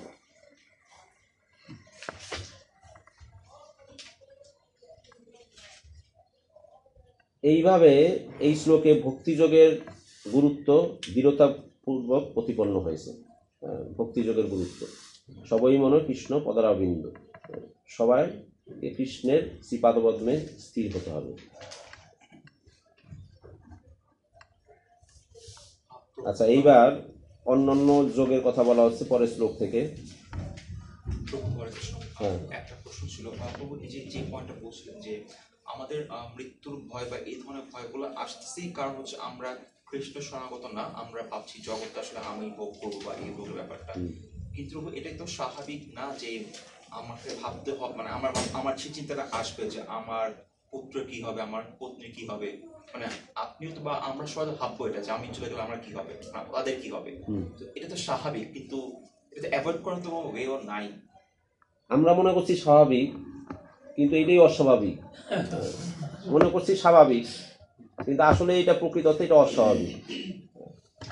কেউ যখন 100% শরণাপন্ন হয়, ভগবান বলছে না কি, যোগম ক্ষেমম বহাম মহম, যে আমি সবকিছু তো তোমার জন্য নির্ধারণ করে রেখেছি আমি। হ্যাঁ, তোমার যা কিছু প্রাপ্য সেটা আমি দিয়ে আসবো, যা কিছু অপ্রাপ্ত সেটা আমার কাছে গচ্ছিত থাকবে, সবকিছু থাকবে এখানে। কিন্তু সেইটা তো, সেই বিশ্বাসটাই তো আমাদের নাই। বিশ্বাসটা নাই বলেই আমরা মনে করি যে ওইটাই আমাদের স্বাভাবিক প্রবৃত্তি, কর্তব্য। আমি আমার তো ভবিষ্যৎ চিন্তা করব, আমি সবার কিছু সব কিছু চিন্তা করব। কিন্তু ওইটা চিন্তা না করে যদি আমরা সন্তান আদি যা কিছু থাকে সবাইকে যদি আমরা ওইভাবে ট্রেন আপ করতে পারি যে একই মনোবৃত্তি আমাদের সবার যাতে হয়, যে তুমি তোমার কর্তব্য করে যাও। এই কারণে অনেক সময় আমাদের অনেক বড় বড় টিচাররা সবসময় বলছে যে এই যে যারা বিশেষ করে ইউথ টিচিং করে যারা, তারা অনেক সময় ইউথ টিচাররা সবসময় বলে যে আসলে ভালো স্টুডেন্ট হওয়ার চেষ্টা করা উচিত না, ভালো ভক্ত হওয়ার চেষ্টা করা উচিত। কেউ যদি ভালো ভক্ত হয় সে অটোমেটিক্যালি ভালো স্টুডেন্টও হবে। আমি ভালো স্টুডেন্ট হওয়ার চেষ্টা করছি, সবকিছু চেষ্টা করছি, কিন্তু আমি ভালো ভক্ত হতে পারছি না। আমার লাভ কি তাই? তাহলে আলটিমেটলি আমার লাভ কি? সে ওই ভালো স্টুডেন্ট হওয়ার চিন্তাটা এই জন্যই রয়েছে, সে জড়জগৎকে ভোগ করতে চায়। আর এই জড়জগতে ভোগ করার জন্য তার পিতা মাতা বা তার যে গার্জিয়ান রয়েছে এইটা তাকে সহায়তা করছে, প্যাট্রোনাইজ করছে তাকে আরো বেশি। কারণ তোমাকে ভোগ করতে হবে, এই জন্য তোমাকে এইভাবে চলতে হবে তোমাকে। তো মূলত তো সেই শিক্ষা আমাদের না, বৈদিক শিক্ষা সেটা বলে না। বৈদিক শিক্ষা যদি সে যদি ভালো ভক্ত হতে পারে তাহলে সে ভালো স্টুডেন্ট হতে পারবে। আর ভালো স্টুডেন্ট যখন ভক্ত হবে তখন ভালো স্টুডেন্ট হলেও সেই জড়জগৎকে তার সমস্ত কিছু সে করায়ত্ত করতে পারলো, সে সব কিছু ভগবানের সেবায় লাগাবে। সে সব কিছু ভগবান তার মাধ্যমে সব কিছু করাবে, সব কিছু অ্যাচিভ সে করতে পারবে, কিন্তু সেই তার অ্যাচিভমেন্টের যে রেজাল্ট, এই রেজাল্টটা সে ভগবানের সেবায় সে ব্যয় করবে। আর আদারওয়াইজ ওইটা যদি না হয়, ওই ক্ষেত্রে সে অ্যাচিভমেন্ট পাচ্ছে, সে সব কিছু হচ্ছে তার কিছু, কিন্তু সে কি ভগবত সেবায় লাগাচ্ছে সব কিছু? না, সে ভগবত সেবা লাগে, তার আবার প্রজন্মের জন্য সে সব কিছু চেষ্টা করে যাচ্ছে সে কিছু। তাহলে তার মধ্যে তো এই ভয় এরকম থাকতেই থাকবে, তার ভয় থেকে সে, প্রকৃত ভয় থেকে সে মুক্ত হতে পারবে না। তা প্রকৃত ভয় থেকে মুক্ত হওয়ার জন্য ওইভাবে আমাদের মনোবৃত্তি গড়ে বুঝতে হবে, যে মনোবৃত্তি যে আমাদের চেঞ্জ, মনোবৃত্তির বিষয় আমাদের পরিবর্তন আনতে হবে, যে আমরা আসলে প্রকৃত অর্থে কি, প্রকৃত অর্থে আমরা কি কি উদ্দেশ্যে আমরা এই জড়জগতে এসেছি, আমাদের গন্তব্য কোথায়, এটা যদি জানা যায় তাহলে এই জড়জগৎকে আমরা ভগবানের উপযোগী করে ভোগ করবো আমরা। ভগবান তো আসলে আমাদের সবকিছু দিয়েই দেয়, এমন নয় যে ভগবান আমি যা কিছু নিবেদন করছি ভগবান সব খেয়ে ফেলছে, সব কিছুই রাখে না, সব কিছু দিয়ে দিচ্ছে আমাদের। তাহলে সেইটা কেন ভগবানকে ঘুরিয়ে ওইভাবে করে আমি ভোগ করি না কেন? আমরা খালি ভোগের এটা পলিসিটা চেঞ্জ করতে হবে, যেন ভগবানকে অফার করে, ভগবানকে দিয়ে, ভগবানকে সন্তুষ্ট করে আমি তার কিছু, কারণ ভগবান আমার জন্য সবকিছু এখানে দিয়ে রেখেছে, ব্যবস্থা করে রেখেছে। জন্ম হওয়ার পর থেকেই ভগবান আমার যা কিছু এই জগতে হবে সবকিছু নির্ধারিত করা আছে। খালি ভগবানের উদ্দেশ্য হলো যে তুমি যে আমার কাছ থেকে গেছো সেইটা যদি বিস্তৃত হয়েও না, তুমি শুধু বা আমার বিমুখ তুমি হয়েও না কোনো সময়, সবসময় আমার উন্মুখ থাকো, আমাকে তোমার সাথে রাখো, তোমার কেন্দ্রে রাখো। আর বাকি সব, কারণ আমাদের শুদ্ধ ভক্তরা আমরা দেখি যে তারা যেইভাবে বিত্ত বৈভবের মধ্যে আছে, বিশেষ করে ইসকন সোসাইটির কথাই যদি আমরা চিন্তা করি, হ্যাঁ, আপনারা বলেন যে অনেক বড় বড় ব্যবসায়ী বলেন তারাও এই বৈভবের মধ্যে পায় না, তারা এই বৈভব তারাও এনজয় করতে পারে না। অনেক হয়তো শিল্পপতি অনেক কিছু আছে, এই কারণে আমি অনেকে, বিশেষ করে আমার কর্পোরেটে আমি অনেক সময় আমার ওনারদের সাথে আলাপ করতে গেলে তারা যেহেতু বাইরে অনেক ঘোরে, ইসকন সম্বন্ধে তাদের একটা ধারণা আছে, হ্যাঁ, ধারণা আছে। তাই ইসকনের কোনো কথাবার্তা উঠলে তারা স্বাভাবিক খুব হাইলি এক্সপেক্ট করে, যে এই ইসকনে অনেক রিসেন্ট আমার খুব একদম বসের সাথে আমার এই ইসকন নিয়ে একটু কথা হয়েছে, একটা সুযোগ হয়েছিল।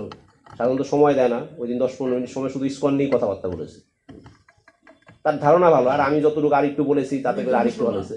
হ্যাঁ, মুসলিম তো অবশ্যই, কিন্তু তারা সবসময় বলে যে না, ইসকনের সব হাই সোসাইটির লোক ওখানে চলাফেরা করে, ওনার বক্তব্য এটা। আর যখন নাকি আমার কাছ থেকে আবার এই যে ফোর্ডের কথা শুনেছে বা এই জর্জ হ্যারিসনের কথা শুনেছে, উনি আরো অবাক হয়ে গেছেন যে তারাও ইসকনে আছে।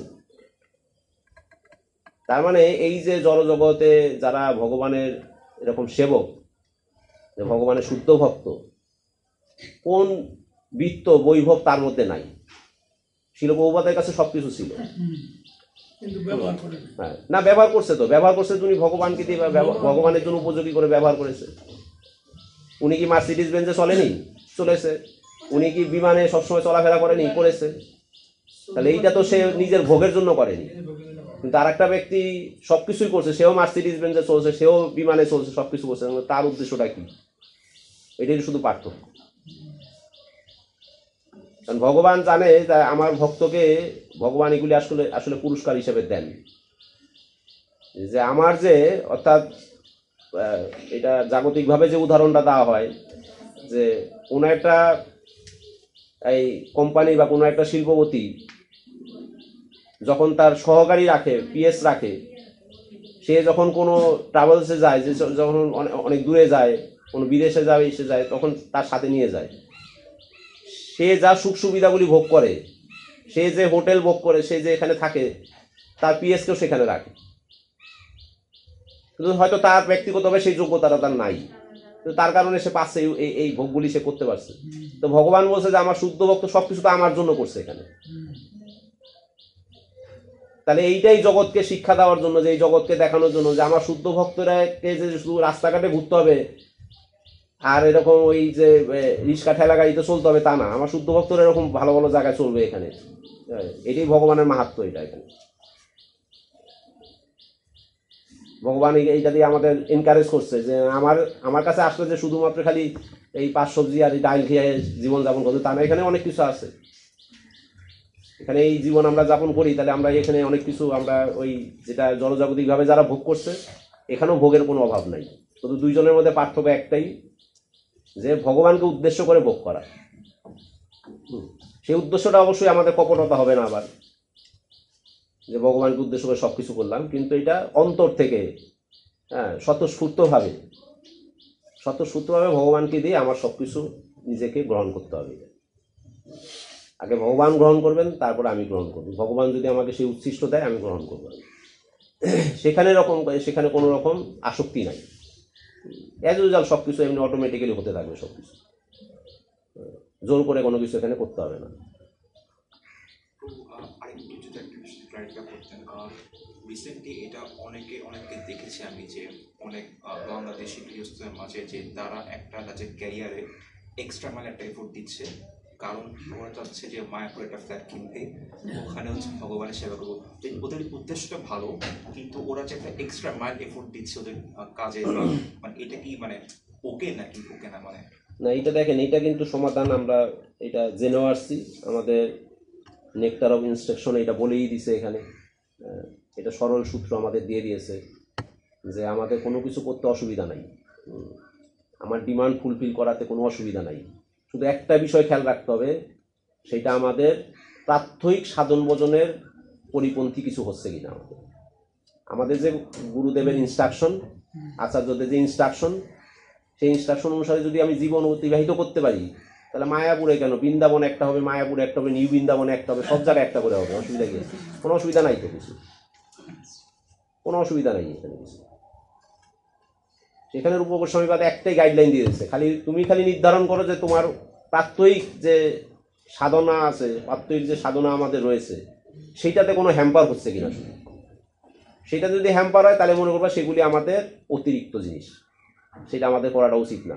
সেই ক্ষেত্রেও আমাদের সেই ধাম হোক আর যাই হোক, সব জায়গার থেকে আমাদের ওইগুলি পরিহার করতে হবে, সবকিছু আমাদের পরিহার করতে হবে। আর সেটা যদি মনে করি যে না আমার সবকিছু ঠিক আছে, তাহলে একটা জায়গা চারটা হলে আমাদের কোনো অসুবিধা নেই।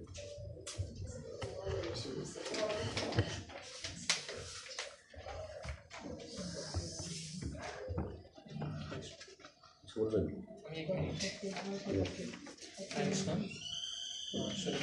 আপনাদের পরীক্ষার ডেট দশমী ইউনিটের আগামী শুক্রবারে ইউনিট এখন যেহেতু 11 ইউনিট চলছে, 11 এবং 12 দুটো মিলে একটা অ্যাসাইনমেন্ট থাকবে, আর 10 মিনিটে দুটো অ্যাসাইনমেন্টে যে কোনো একটা আপনারা লিখবেন। এটাই বলা হচ্ছে।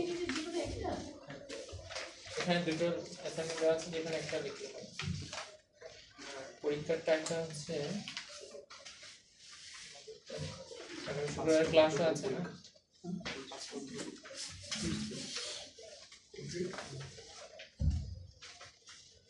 বিকেলের দিকে হয়তো সমস্যা নেই, পরীক্ষা দিলে বিকেল 3টা থেকে।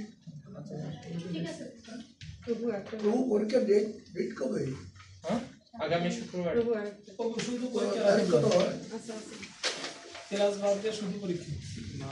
দরকার নেই, ক্লাস হোক। ক্লাস তো সকালে হয়ে যাবে, সকালে ফ্রেশ টাইম রিল্যাক্সে ক্লাস করবেন, দুপুরে ভাত খাবেন, তারপর বিকেলে পরীক্ষা দেবেন। বিকাল 3টায়।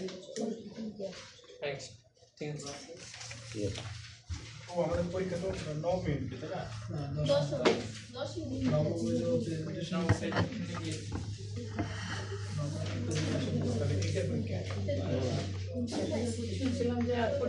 ঠিক আছে, দেখেন এই 6 নম্বর শ্লোকে বলছে যম আদি যোগের বিভিন্ন পন্থার অনুশীলনের দ্বারা শ্রদ্ধাবান হওয়া এবং আমার কথা শ্রবণ এবং কীর্তনের দ্বারা শুদ্ধ ভক্তি স্তরে উন্নীত হওয়া যায়।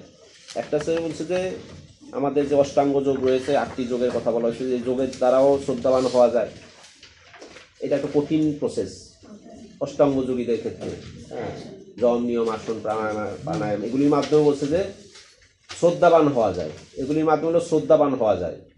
আবার বলছে যে আমরা যদি ওইটা বাদ দিই, শর্টকাট মেথড আমরা নেই, বা সহজ মেথড, শর্টকাট না সহজ, যে আমরা নবদা ভক্তি যেটা আমার আছে, নবদা ভক্তির মাধ্যমে বলছে যে এই অষ্টাঙ্গ যোগের মতো এত কঠিন যোগের দরকার নেই, শুধু শ্রবণ আর কীর্তনের দ্বারাই শ্রদ্ধাবান হওয়া যায়।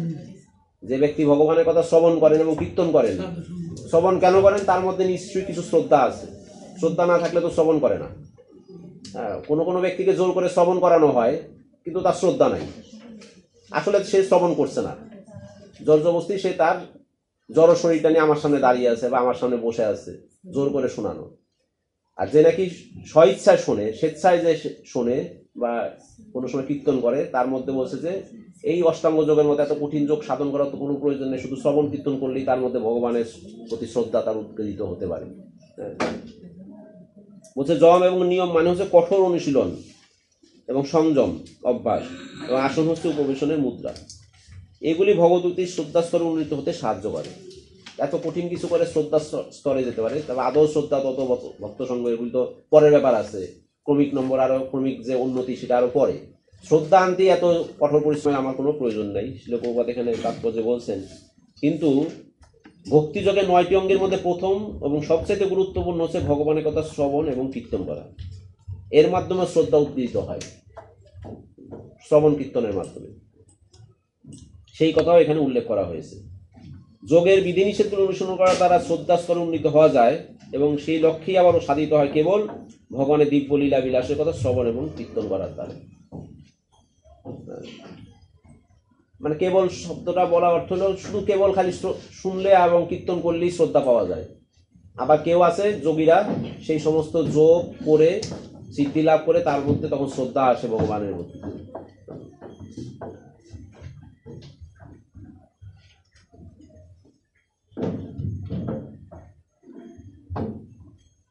বলছে ভক্তিযোগ হচ্ছে সরাসরি পন্থা এবং অন্যগুলি হলো পরোক্ষ পন্থা।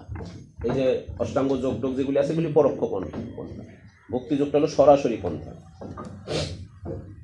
কিন্তু সেই পরোক্ষ পন্থাও যদি গ্রহণ করা হয়, তবুও ভগবানের মহিমা শ্রবণ এবং কীর্তনের সরাসরি পন্থাটি গ্রহণ করা না পর্যন্ত সাফল্য লাভ হয় না।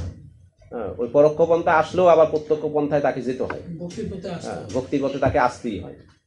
তাই এখানে সত্যেন শব্দটি ব্যবহার করা হয়েছে। যে সেই সম্পর্কে শ্রীধর স্বামী মন্তব্য করেছেন যে সত্যেন শব্দটির অর্থ হচ্ছে নিষ্কপটে, কপটতাবিহীন, কপটতাবিহীন সবকিছু করা। নির্বিশেষবাদীরা কপটতায় পূর্ণ, কখনো কখনো তাদের ভগবতী অনুশীলনের ভান করে, কিন্তু তাদের চরম লক্ষ্য হচ্ছে ভগবানের সঙ্গে এক হয়ে যাওয়া। এইটা হলো কপটতা। ভাগবতে এই প্রকার কপটতা অনুমোদন করা হয়নি। শ্রীমদ্ ভাগবতের শুরুতে স্পষ্টভাবে উল্লেখ করা হয়েছে পরম নির্মৎসরানাম।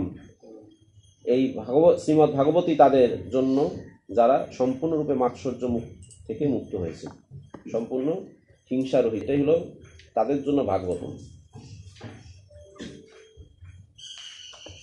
তাহলে এখানে শ্রদ্ধা স্তরে যাওয়ার দুইটা পন্থা বলেছেন। শ্রদ্ধা স্তরে যাওয়ার দুইটা পন্থা হলে এখন অষ্টাঙ্গ যোগের মাধ্যমে শ্রদ্ধা স্তরে যাওয়া যায়, আর যারা ভক্তি যোগের মাধ্যমে প্রত্যক্ষ পন্থা যেটা আছে শুধুমাত্র শ্রবণ কীর্তনের মাধ্যমে শ্রদ্ধা স্তরে যাওয়া যায়।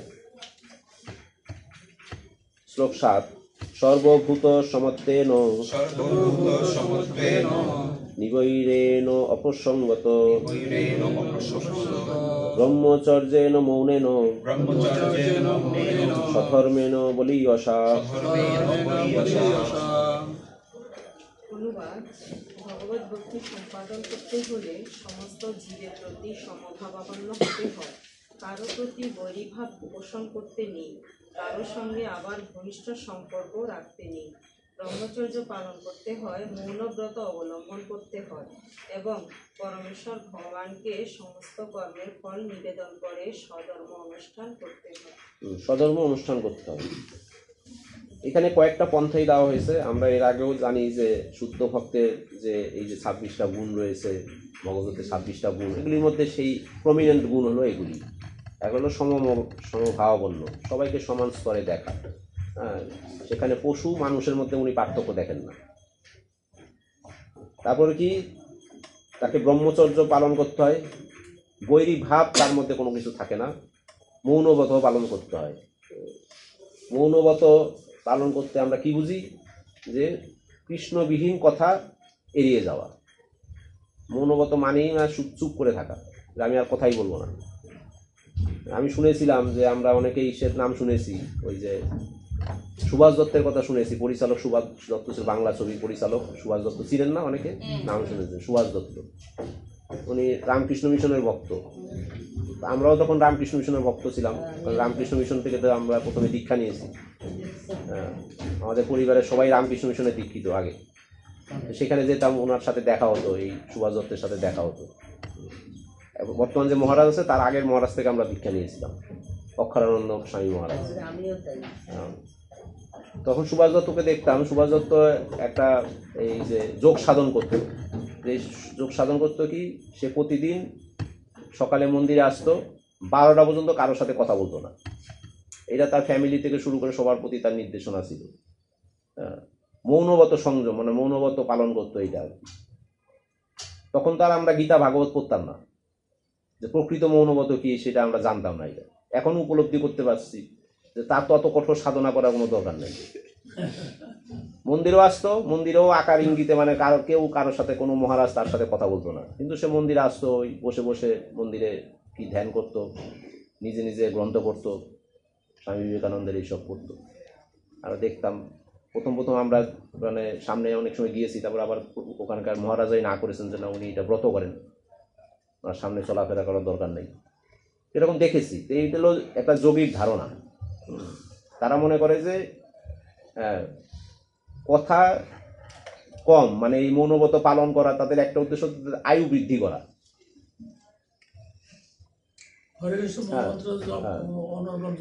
আয়ু বৃদ্ধি করা, অথবা খারাপ কোনো প্রসঙ্গ, সে কোনো কিছু ব্রত পালন করতে গেলে অনেক কিছু, মানে যদি কথা বলতে অনেক কিছু কথা বলতে যায়, সে যেহেতু একটু চলচ্চিত্র জগতের সাথে সে জড়িত ছিল, সে অনেক কিছু জানে।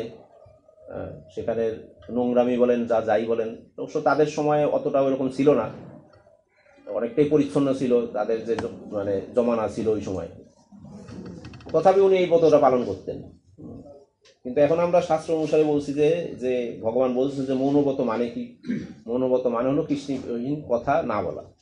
কৃষ্ণ কথা বলা, সারাদিন অনর্গল বলতে থাকেন, অসুবিধা নেই, সারাদিন বলতে থাকেন, সারাদিন প্রবচন দিতে থাকেন কৃষ্ণ কথা। এটা মৌনব্রত, প্রকল্প না করা, এটা হলো মৌনব্রত। আবার এখানে যেটা ব্রহ্মচর্য পালনের কথা বলা হয়েছে, শিল প্রভুপাদ এখানে লিখেছেন যে ভক্তকে ব্রহ্মচর্যের ব্রত পালন করতে হয়। ব্রহ্মচর্য পালন করার অর্থই নয় যে সম্পূর্ণরূপে যৌন জীবন থেকে সে মুক্ত হতে হবে। পত্নী সহ সন্তুষ্ট চিত্তে জীবন যাপন করাও ব্রহ্মচর্য ব্রতের অন্তর্গত। তো এইটা হলো মানে বৈদিক রীতিনীতি মেনে সংসার গৃহস্থাশ্রম করা, এটাও ব্রহ্মচর্য। এটাও ব্রহ্মচর্য। সেইভাবে এই বিষয়গুলি এখানে বলা হয়েছে যে আর চূড়ান্তে কি করতে হবে বলছে যে পরমেশ্বর ভগবানকে সমস্ত কর্মের ফল নিবেদন করে স্বধর্ম অনুষ্ঠান করতে হবে। স্বধর্ম কি? স্বধর্ম হলো আমার স্বধর্ম হলো আমি হলো ভগবানের দাস, ভগবানের জন্য আমি কর্ম করবো, স্বধর্ম। আর একটা স্বধর্ম কি? স্বধর্ম হলো যে আমাকে যেই বিভাগস আমাকে দিয়েছে, হ্যাঁ, চাতুর্বর্ণ বিভাগস, চাতুর্বর্ণ ময়া সৃষ্ট গুণকর্ম বিভাগস, এই চাতুর্বর্ণে যে আমাদের যে স্বধর্ম আছে এখানে, ওইটাও স্বধর্ম। যার যার বর্ণে থেকে ভগবানের যোগ সাধনা করা, ভগবানের জন্য সাধনা করা। কিন্তু বলছে যে একজন যখন আবার শুদ্ধ ভক্ত হয়ে যায়, শুদ্ধ স্তরে যায়, তার জন্য আর এই বর্ণটা কাজ করে না, তখন আর তার জন্য তার বর্ণটা তখন আর ভাইটাল কিছু হয় না। তখন এই বর্ণের মধ্যে তাকে কঠোর নিয়ম অনুসারে করে এই আশ্রম বর্ণ মেনটেন করতে হবে, তার জন্য মেনটেনেন্সের কোনো দরকার নেই। কিন্তু একজন স্বাভাবিক সুস্থ ব্যক্তির বা সমাজে এই সমস্ত ভারসাম্য রাখার জন্য আমাদের এই বর্ণপ্রথা মেনে চলা উচিত। বর্ণপ্রথা আমাদের রাখতে হবে শুধু সমাজের ভারসাম্য রক্ষার জন্য। এটা আর একটা কি জন্য এই বর্ণপ্রথাটা? এই জন্য যে আমরা এক বর্ণ আর এক বর্ণের পরিপূরক হিসাবে যেন আমরা কাজ করি, এক বর্ণ আর এক বর্ণের পরিপূরক হিসাবে কাজ করি, সহযোগিতা, কোঅপারেশন। এই জন্য বর্ণপ্রথা। বর্ণপ্রথা ওই বিভাজন না, এই বিভাগটা করেছেন যেটা নাকি আমরা তথাকথিতভাবে এটা ব্যাখ্যা করি যে সনাতন ধর্মে এটা বিভাগ করেছে মানে উঁচু নিচ জাত এরকম করেছে। ভগবান হচ্ছে উঁচু নিচ জাত, আমি এই জন্য বিভাজন করিনি, বিভাজনটা করেছি একে অন্যের সাথে সহযোগিতামূলক মনোভাব রাখা। এখানে এই বর্ণপ্রথাটা হলো একে অন্যের সহযোগিতা করবে এখানে, আর সমাজে একটা সুশৃঙ্খল ভারসাম্য এখানে বিরাজ করবে। এখানে সহযোগিতা কিরকম বলা হচ্ছে? সহযোগিতা এরকম বলা যায় যে আমাদের মাথাটাকে যদি আমরা ব্রাহ্মণ ধরি, মাথা তো ব্রাহ্মণ, মস্তককে ব্রাহ্মণের সাথে তুলনা করা হয়েছে, ভুজাকে ক্ষত্রিয়ের সাথে তুলনা করা হয়েছে, আর উদরকে বৈশ্যের সাথে তুলনা করা হয়েছে, আর পা বা পাদদ্বয়কে শূদ্রের সাথে তুলনা করা হয়েছে। তাহলে এখানে কোঅপারেশনটা কিভাবে? বলছে যে মস্তক, মাথা যদি ব্রাহ্মণ হয়, মাথা ব্যথা করলে হাত ওখানে টিপে কেন, বাম লাগায় কেন? হাত তো বলতে পারে যে আমার তো ব্যথা করছে না, আমি তাহলে মাথার মধ্যে হাত নিব না। করে কি এরকম কোনো সময়? হাত করে না, হাতকে ওখানে তার মালিশ করতে হয়, বাম লাগাতে হয় এখানে। তা হাত তো হইলো কি? ক্ষত্রিয়। সেই রকম বলছে যে এই বর্ণটা এই জন্য সৃষ্টি করা হয়েছে যে এই বর্ণটা থাকবে হলো একে অন্যের সহযোগিতামূলক পরিপূরক হিসাবে থাকবে এখানে। এই কারণে ভগবান বর্ণপ্রথা করেছেন এখানে। বর্ণপ্রথা এই কারণে করে নাই নিজ উঁচু পার্থক্য করে দেওয়ার জন্য, সেটা আমরা অপব্যাখ্যা করি, সেটা আমাদের অপব্যাখ্যা। এই কারণে বর্ণপ্রথা করা হয়েছে। তাই এখানে বলা হচ্ছে যে এই যে স্বধর্ম রয়েছে আমাদের, আমাদের যে নধর্ম, এর সাথে উপরের ধর্মটা কি? স্বধর্মটা কি?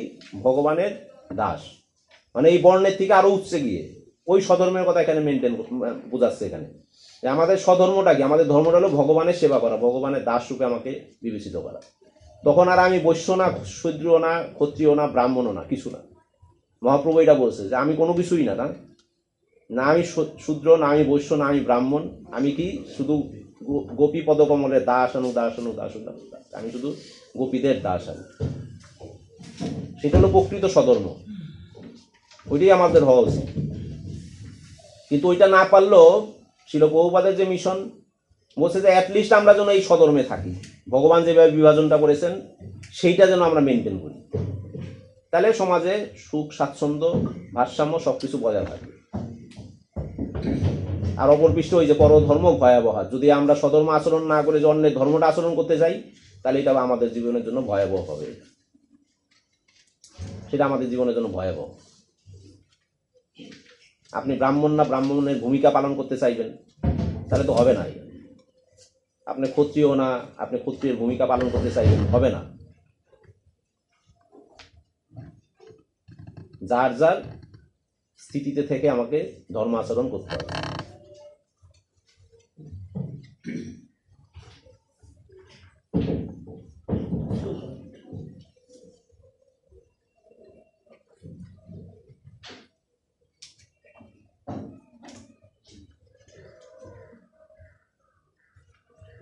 আর এখানে সমভাবাপন্ন বলতে কি বুঝাইছে? সমভাবাপন্ন হলো ভগবদ্ভক্ত বা তত্ত্বজ্ঞানী ঋষি, একজন ব্রাহ্মণ, একটি কুকুর, একটি হাতি একটি গাভী অথবা একজন চণ্ডালের মধ্যে কোনো পার্থক্য দর্শন করেন না, কেননা তিনি জানেন যে দেহটি কেবল বাইরের আবরণ মাত্র এবং আত্মা হচ্ছে পরমেশ্বর ভগবানের বিভিন্ন অংশ।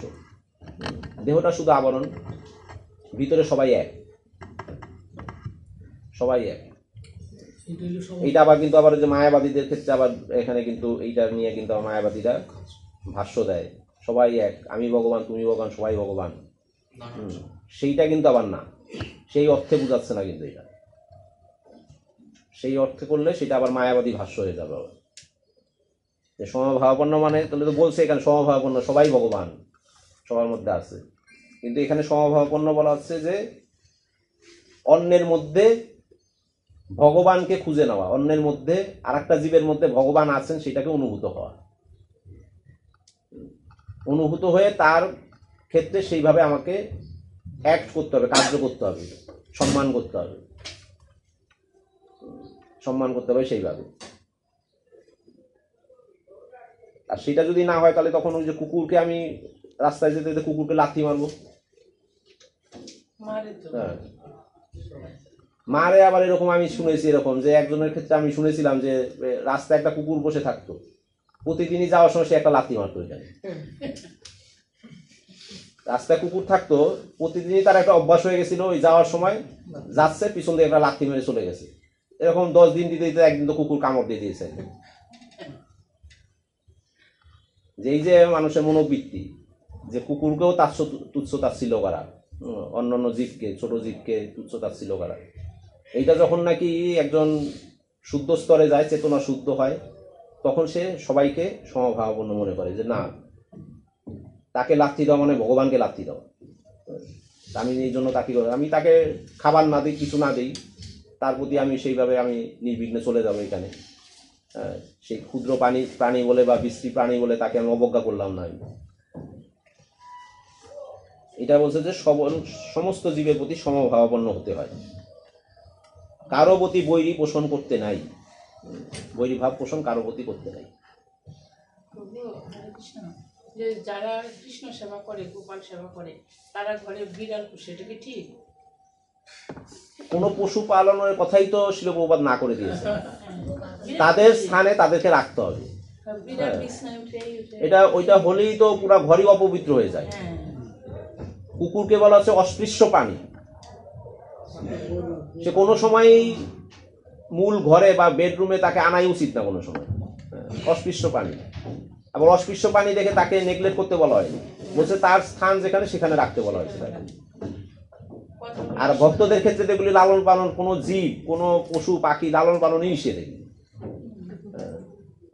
ভক্তরা যদি এখন ওই টিয়া পাখি এনে ঘরের মধ্যে রাখে, এটা আর উচিত নয়। এটা অনেকে তো না বুঝে না জেনে করতে পারে এরকম, কিন্তু এইগুলো তো অনুমোদন দেওয়া হয়, কোনো পশু পাখিকে আটকে এরকম রাখার অনুমোদন নাই।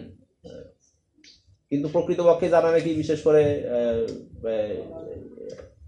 ইসকন ঘরানায় বিশেষ করে আছে বা এখান থেকে ভক্তি জীবন প্র্যাকটিস করছে, তারা সাধারণত এটা করে না, করার কথা না তাদের, কারণ তারা ভক্ত সঙ্গ করছেন, শাস্ত্র পড়ছেন, এগুলো জানেন এখানে বিধিনিষেধ কি আছে, এখানে আমরা কোনো পশু পাখি পালন করতে পারি কি না। কিন্তু আমরা বৃন্দাবনে গেলে দেখি যে গাভীকে, বানরকে অনেকে খাবার দিচ্ছে। এটা তো অনুচিত কিছু নয়, এটা ধামবাসী হিসাবে তাকে আপনি খাবার দিতে পারেন, গাভীকে আপনি করতে পারেন, গাভীকে খাবার দিতে পারেন। বানর আছে প্রচুর, ওখানে বানরকে দেন, সেগুলি উচিত আমাদের, সেই হিসাবে পশু পাখি পালন করা উচিত। কিন্তু ওই পালন এই না যে আমি ঘরের মধ্যে এনে রাখবো, আমি ঘরের মধ্যে পালন করব, সেটাও পালন, এক অর্থে পালন সেটাও, যে আপনি ধাম সেবা, ধামবাসী বা এমনি নর্মাল অনেক কিছুকে খাবার দেওয়া যেতে পারে, প্রসাদ দেওয়া যেতে পারে। এই সমস্ত যারা নিম্নজনী প্রাণী আছে তাদেরকে প্রসাদ সেবন করা যায়, যদি প্রসাদে সে উদ্ধার হয়ে যায়, ভগবানের প্রসাদে এই দেহ থেকে উদ্ধার হয় সে।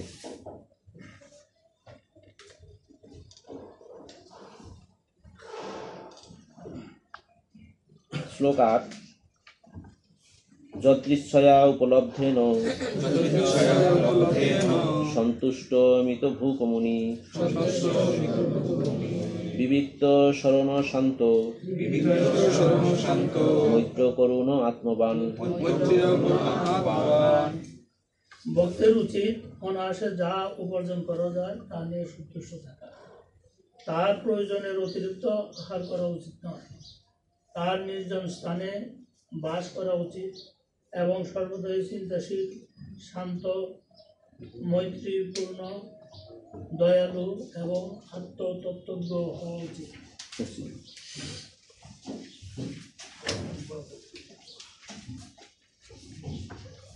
অনায়াসে যা উপার্জন, একটু আগে যে কথা আমরা বলছিলাম ওই প্রশ্নের আলোকে, যে অনায়াসে যা উপার্জন করা যায় তা নিয়ে সন্তুষ্ট থাকা, আর তার প্রয়োজনের অতিরিক্ত আহার করা উচিত নয়। প্রত্যেকটা জিনিসই পরিমিত করতে হবে। গীতাতেও ভগবান চতুর্থ অধ্যায়ে বলেছেন, যদিচ্ছা লাভ সন্তুষ্ট দ্বন্দ্বাতীত বিমৎসর সমসিদ্ধাবসিদ্ধ চ কৃত্যাপিন নিবদ্ধতে। যিনি অনায়াসে যা কিছু লাভ করেন সেটাতেই তিনি সন্তুষ্ট থাকেন। অনায়াসে যিনি লাভ করেন সেটাতে সন্তুষ্ট থাকেন, তার মধ্যে সুখ দুঃখ আনন্দ নিরানন্দ এটার মধ্যে তার মধ্যে কোনো বিকার হয় না, অবিকার থাকে সব কিছুর মধ্যে অবিকার থাকেন।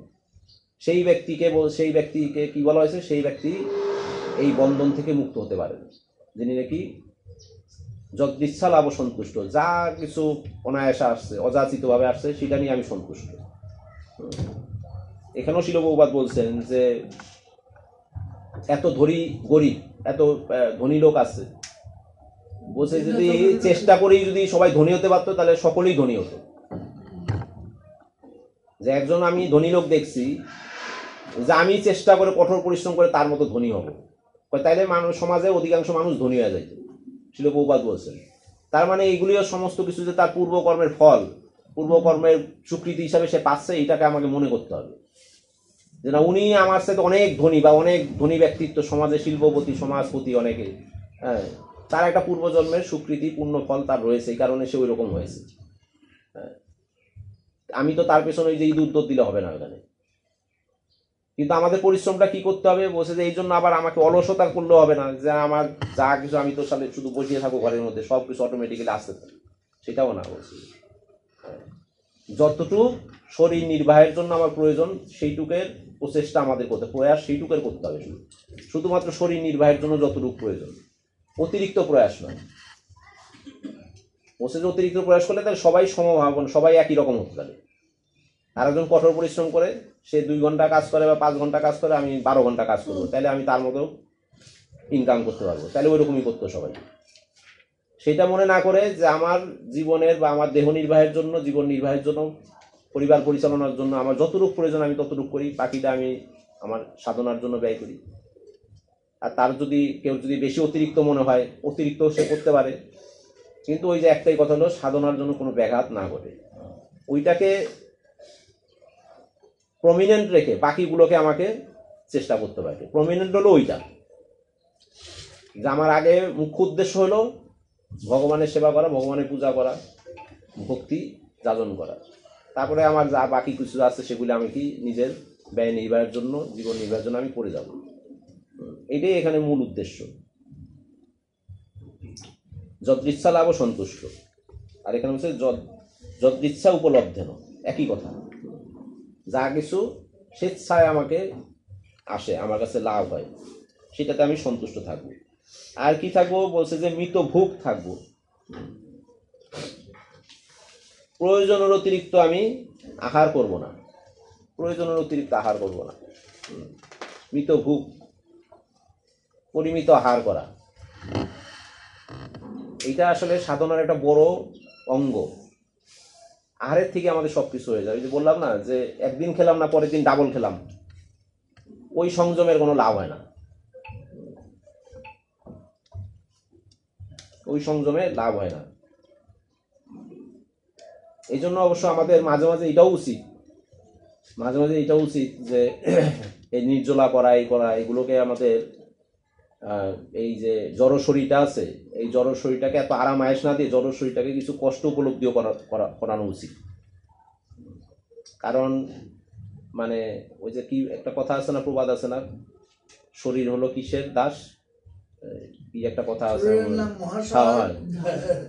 আমি শরীরকে যত দিতে থাকবো, কারণ তার চাহিদা আকাঙ্ক্ষা কোনো অংশে কোনো সময় কমবে না, কোনো সময় এটাকে বলা হচ্ছে কৃচ্ছ সাধন। কৃচ্ছ সাধন আমাদের করতে হয়, এই জন্য অনেক সময় কষ্ট হলেও আমাদের উচিত, যদি শারীরিক কন্ডিশন তার একটু ভালো থাকে বা এই থাকে, আমাদের উচিত এই সমস্ত, যেমন এই যে মনে করেন চাতুর্মাস্য ব্রত, এই নির্জলা, এগুলি আমাদের করা উচিত, ধীরে ধীরে এগুলি করা উচিত। তাহলে কি আস্তে আস্তে আপনি দেখবেন একটা স্টেবল পজিশনে যেতে পারবেন। অভ্যাস করতে হবে, তো সব কিছু অভ্যাসের দাস। আর যদি না করি, সবসময় রিল্যাক্স অবস্থা থাকি যে না ঠিক আছে, আর এক জায়গায় এরকম বলছেন আমাদের গুরুবর্গরা বলেন যে এই সমস্ত ব্রত টত যেগুলি যারা না করে প্রচার বেশি করো, অবশ্যই প্রচার বেশি করতে হবে। কেউ যদি পারে এরকম যে এই সমস্ত ব্রত করে প্রচার করতে, সে ব্রত করবে না কেন? ম্যান্ডেটরি না এটা, আমি বলি নাই যে ম্যান্ডেটরি এটা, কিন্তু আমার যেটা রিয়েলাইজেশন, যেটা মাঝে মাঝে আমাদের সক্ষমতা, শরীরের সক্ষমতা, বয়স সবকিছু থাকতে থাকতে এই সমস্ত বিষয়গুলি একবার হলো জীবনে করা উচিত, একবার হলো চাতুর্মাস্য করা উচিত, একবার হলো আমাদের এই সমস্ত নির্জলা একাদশী, খালি ওই যে বৈমী একাদশীটাই আমরা বুঝি নির্জলা করি, একটা নির্জলা কি একাদশী আছে না, পাণ্ডবা একাদশী, ওইটাই খালি শুধু বছর একবার করি, আর অন্যগুলি করি না। কিন্তু মাঝে মাঝে এগুলি করা উচিত, করলে পরেই আপনার কৃচ্ছ সাধন হয়। কারণ এই শরীরকে আপনি এত আরামায়েশ দিয়ে লাভ হবে কি? শরীর তো আমাকে ছাড়তেই হবে। তাই ভগবানের জন্য একটু কষ্ট করা, এবং সেইটা করে যদি আমি সেই দিন আমার যে জপ আছে, সেই দিন যে আমার সাধনা আছে, সেই দিন যে আমার গ্রন্থ অধ্যয়ন আছে, সেগুলির প্রতি যদি একটু ব্যস্ত থাকি, তো সেগুলি আমার ডিপোজিট, সেগুলিকে এগিয়ে রাখা একটু। কিন্তু একটা সময় শরীর সেগুলি দিবে না, শরীর পারমিট করবে না সেগুলি করার জন্য।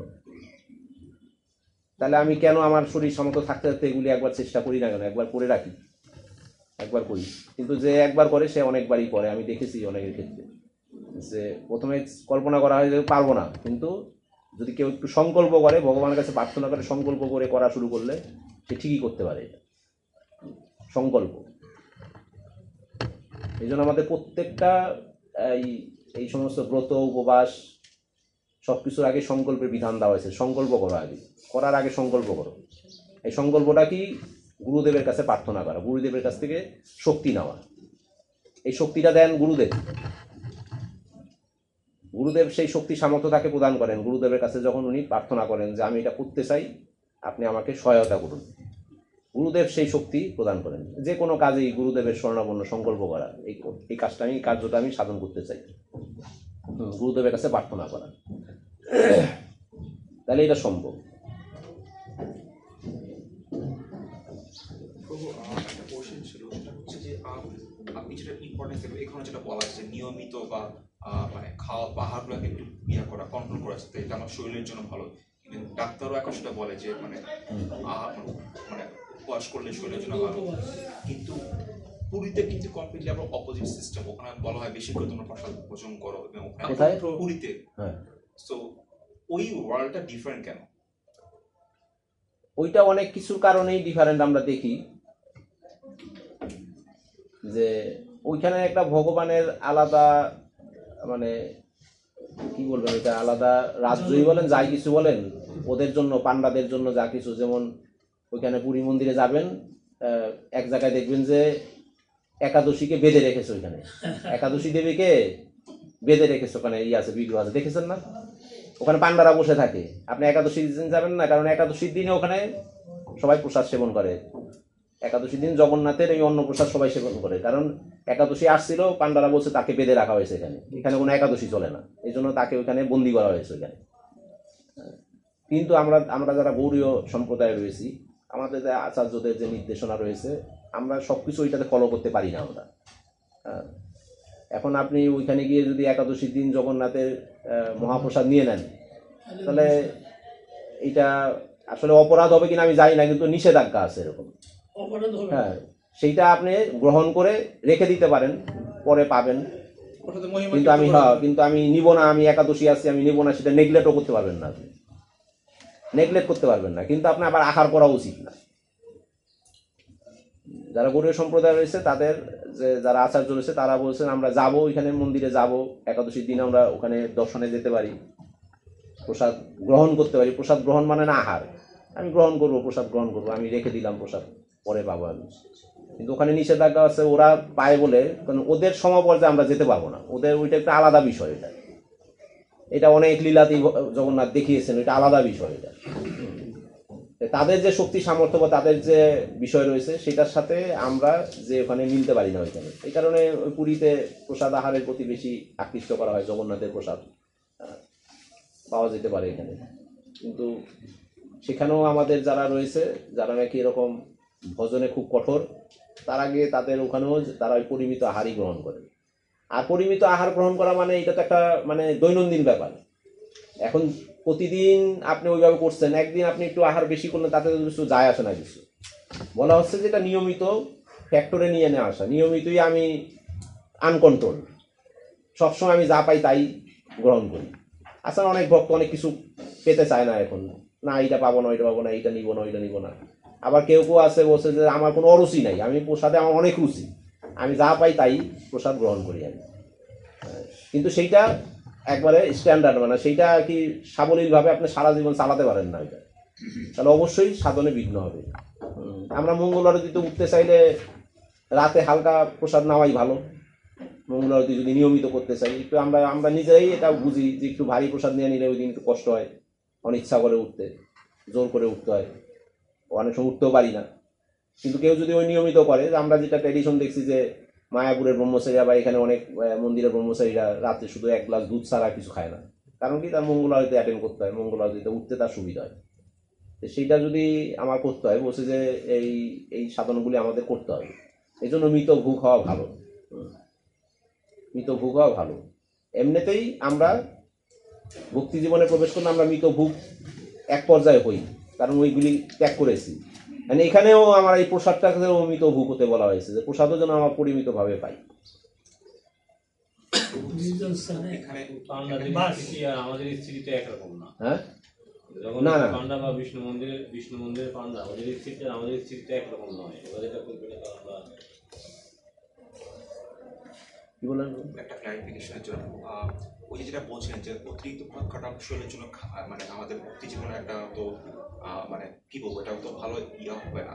কিন্তু প্রসাদ তো হচ্ছে অপ্রাকৃত, ওটা মানে তার মানে দোষটা কি আমার বডি, প্রসাদের তো দোষ নাই, এটা কি এরকম কিছু? দোষটা তো ওই জড় দেহে, দোষটা তো জড় দেহ। প্রসাদ তো অপ্রাকৃত বা প্রসাদ ভগবানের কৃপা বলা হয়। প্রসাদের অর্থ হইল কৃপা, ভগবানের কৃপা। এই কৃপা গ্রহণ করছি, এখন কৃপা গ্রহণ করছি যখন নাকি একজন মানুষের মধ্যে কৃপা গ্রহণ করার, সে আসলে কৃপা হিসাবে গ্রহণ করছে না আসলে ওই বস্তুটাকে গ্রহণ করছে, সেটা তার মানসিক বিষয়। এটা কারণ বস্তুটাকে যদি গ্রহণ করে তাহলে তো তার অতিরিক্ত হবেই, এটা তার অপরিমিত হয়ে যাবে এটা। তবে আমাদের মধ্যে এই স্থিতি বা জড়দেহের মধ্যে ওই স্থিতি খুব কম আছে, যে খুব একদম ওই রকম মুক্ত স্তর বা শুদ্ধ স্তরে না যাওয়া বন্ধ সে গ্রহণ করছে। এটা আমরা একেবারে দেখেন একটা প্র্যাকটিক্যাল দৃষ্টান্ত আমরা পাই আমাদের পরমার্থ গুরুদেব ছিল জয়পতাকা স্বামী গুরু মহারাজের ক্ষেত্রে। আমরা যখন কোয়ারেন্টাইনে ছিলাম ওই সময় গুরু মহারাজ সব ঘরে ভিজিট করতো না, সব ঘরে জুমের মাধ্যমে ভিজিট করতো না, সব ঘরে ভিজিট করতো।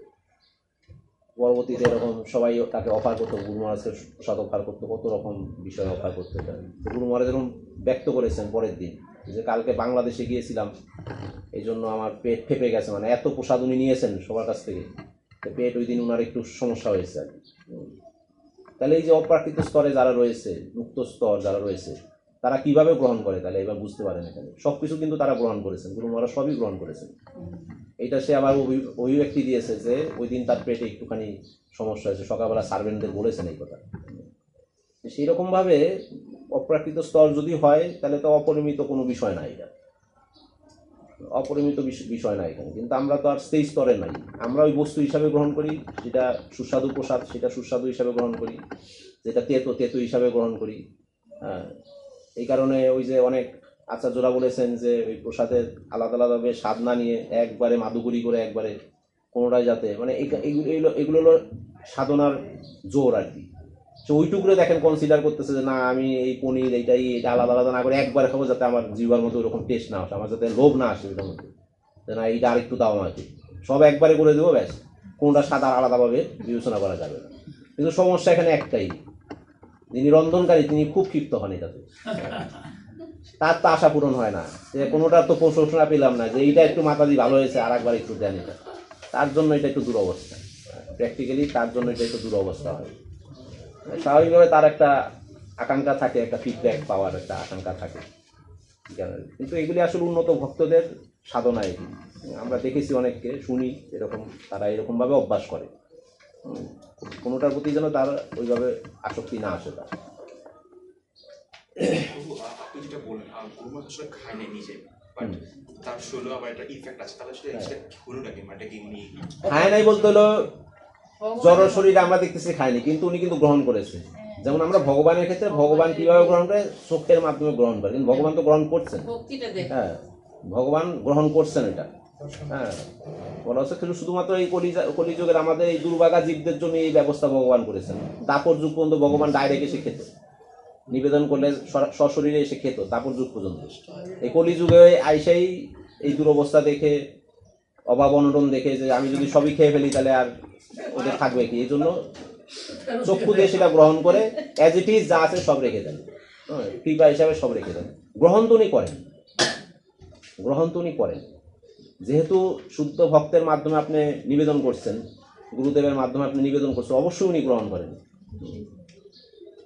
আমরা তো নিবেদন আমাদের হাতে গ্রহণ করবেন না, এটা ঠিক আছে, আমরা গ্রহণের যোগ্যতাও না, গ্রহণ করার যোগ্যতা আমাদের নাই।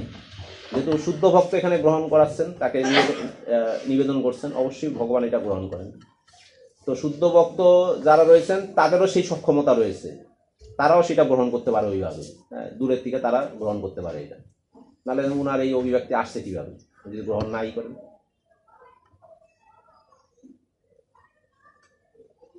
তারপরে এখানে আরেকটা বিষয় বলা হয়েছে যে নির্জন স্থানে বসবাস করা। নির্জন স্থান, নির্জন স্থান বলতে এখানে ভজন অনুকূল স্থান বোঝানো হয়েছে। এখানে ভজন অনুকূল স্থান, গৃহটাকে ভজন অনুকূল স্থান করতে হবে। আমার যে গৃহ মন্দির রয়েছে, যখনই আমি ভগবানের আসন করব, ভগবানের আসন হবে, গৃহকে আমি ভগবানের ঘর হিসাবে চিন দেবো, তখন গৃহটা আমাকে অবশ্যই ভজন অনুকূল হতে হবে। আমরা ভক্তদের গৃহ দেখব, আবার অভক্তদের গৃহ দেখব, সেখানে আমরা দেখব যে কিভাবে তারাও গৃহটাকে অনেক পরিচর্যা করে, পরিমার্জন করে রাখেন। তাদের মধ্যে আর ভক্তদের মধ্যে পার্থক্য আছে। তারা দেয়ালে দেয়ালে কী সব রাখেন, আমরা দেয়ালে দেয়ালে কী সব রাখি, সেগুলি আমাদের বুঝতে হবে। সেগুলি যেটা নাকি ভগবানের অনুকূল জিনিস, ভগবান যেটা পছন্দ করে সেই সমস্ত জিনিসগুলি ঘরে রাখা, সেটা খাদ্যদ্রব্য থেকে শুরু করে আপনার পরিধেয় বস্ত্র যা কিছু আছে সব কিছু যেন আমার ভজন অনুকূল থাকে, সেটাই নির্জন স্থান। আর নির্জন স্থান আগেকার দিনে যেটা সাধন ভোজন যারা করছে তাদের জন্য তো বন, পাহাড়, পর্বত, নদী, তীর এগুলি ছিল তাদের নির্জন স্থান। কিন্তু আমরা ভক্তরা নির্জন স্থান কোথায় পাবো? বলছে আমাদের নির্জন স্থানটা ভজন অনুকূল স্থান হিসাবে গণ্য করতে হবে। আমাদের জন্য ভজন অনুকূল স্থান হয় যে আমি ঘরে বসলে যেন আমার সমস্ত চিন্তা ভাবনা আমি আমি ভগবানের জন্য আমি চিন্তা করতে পারি, ভগবানের জন্য ধ্যান করতে পারি, জবটা যেন আমার ভালো হয়, আমি যেখানে তাকাই ভগবানকে যেন দেখতে পাই। অনেকে প্রভুপাদের এই যে রেকর্ড আছে, রেকর্ডটা অনেকে চালায় সবসময়, সারাদিনই চালাতে থাকে। আমি বৃন্দাবনে একজনের বাসায় গিয়েছিলাম, দেখি যে ডে নাইট সবসময় প্রভুপাদের জব চলতে থাকে তার বাসায়, ডে নাইট সবসময় জব চলছে। এগুলি আসলে অনুকূল, এই বিষয়গুলি অনুকূল। হ্যাঁ, গ্রন্থ রাখা অনুকূল। মনে হলো আমি একটু গ্রন্থ নিয়ে পড়লাম, এইভাবে অনুকূল স্থান আমাদের করতে হবে। আর পরের বিষয়টি বলছে মৈত্র। মৈত্র আমাদের জাগতিক মৈত্র তো আমাদের এতদিন ছিল, এখন ভগবত ভক্তের মাধ্যমে মৈত্রী স্থাপন, ভগবত ভক্তদের সাথে উন্নত ভক্তদের সঙ্গ করা। যেই ভক্তদের কাছ থেকে আমরা একটু আলোচনা করলে দুই একটা লাইন শিখতে পারবো, দুই একটা ওয়ার্ড আমাদের শিখতে পারবো, সেই সমস্ত ভক্তের সঙ্গ করা, মৈত্রী স্থাপন করা সেই সমস্ত ভক্তের সাথে। ওভারঅল সবার সাথেই মৈত্রী ভাব থাকবে আমাদের, কিন্তু সঙ্গটা আমাদের সেভাবে বেছে বেছে করতে হবে। যার সাথে যতটুকু দরকার ততটুকুই সঙ্গ করতে হবে। আর যার থেকে ভজন কুশল আমি জানতে পারবো, তার থেকে ভজন প্রক্রিয়া এগুলি আমি জানতে পারবো, বিশেষ করে সাধন ভজনের প্রতি আমার কতটুকু যত্ন নেওয়া উচিত, সেই সমস্ত ভক্তের জীবন আলেখ্য দেখে আমাদের শিক্ষা নেওয়া উচিত, এবং তাদের সাথে আমাদের সঙ্গ বেশি করা উচিত।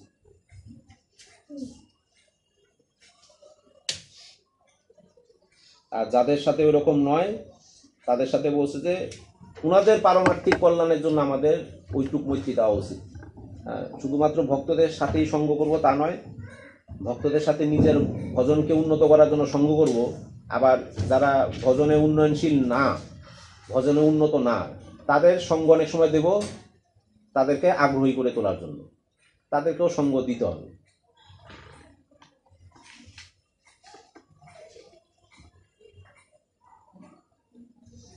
আচ্ছা, 2টা শ্লোক 9-10 করে শেষ করি। স অনুবন্ধে চ দেহে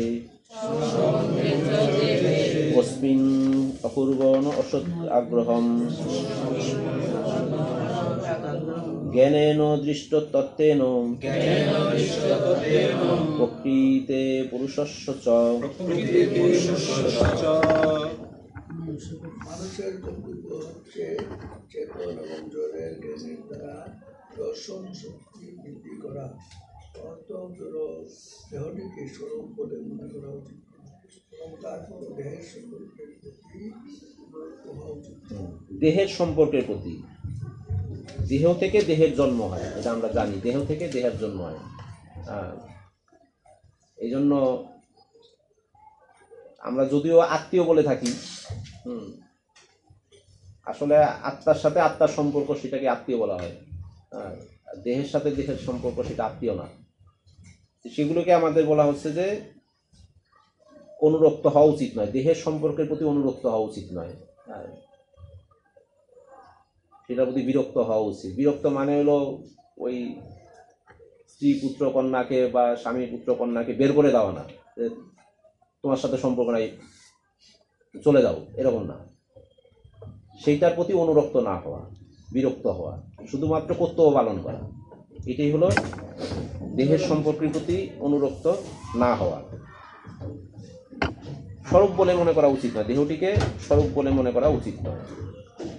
তখনই মানুষ কি করতে পারবে, যে মানুষের কর্তব্য হতো চেতন এবং জড়ের জ্ঞানের দ্বারা দর্শন শক্তি বৃদ্ধি করা। দেখেন তাৎপর্য শিল প্রভুপাদ বলছেন, তার উচিত জড়ের প্রকৃতি এবং চেতনের প্রকৃতি পার্থক্য নির্ধারণ করা এবং তার প্রকৃত পরিচয় আত্মার সম্পর্কে হওয়া উচিত, জড়ের সম্পর্কে নয়। এই জ্ঞানের দ্বারা মানুষের ভ্রান্ত দেহাত্মবুদ্ধি থেকে মুক্ত হওয়া উচিত।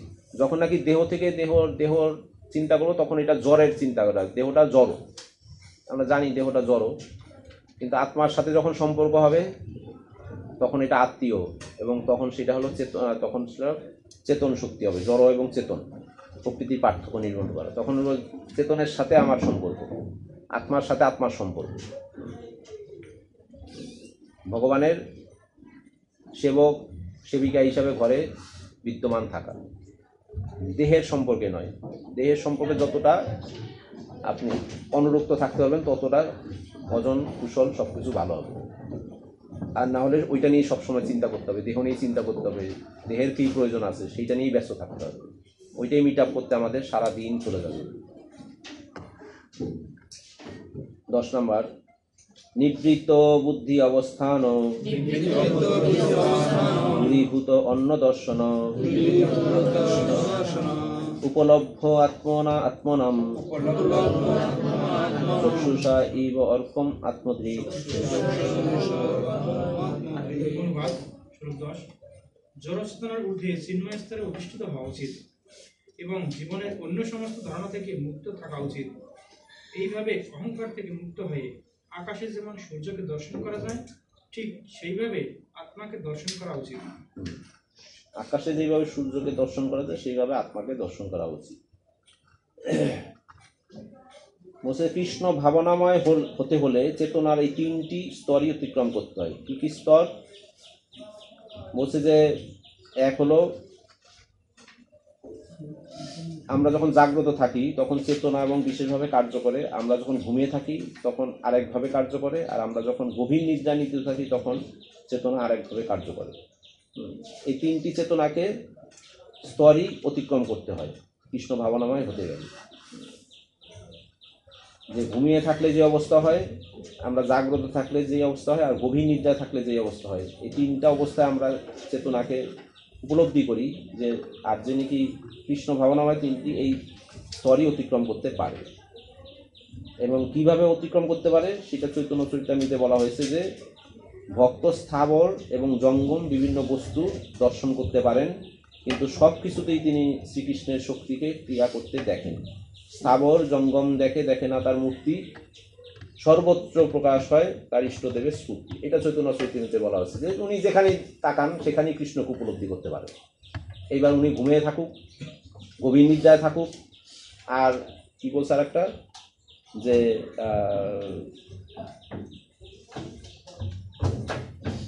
একটা হলো আর জাগ্রত থাকুক, সে জেগে আছে, ঘুমিয়ে আছে, গভীর নিদ্রায় আছে, যে অবস্থায় থাকুক সমস্ত সব কিছুতেই সে কৃষ্ণকে অনুভূত করতে পারে।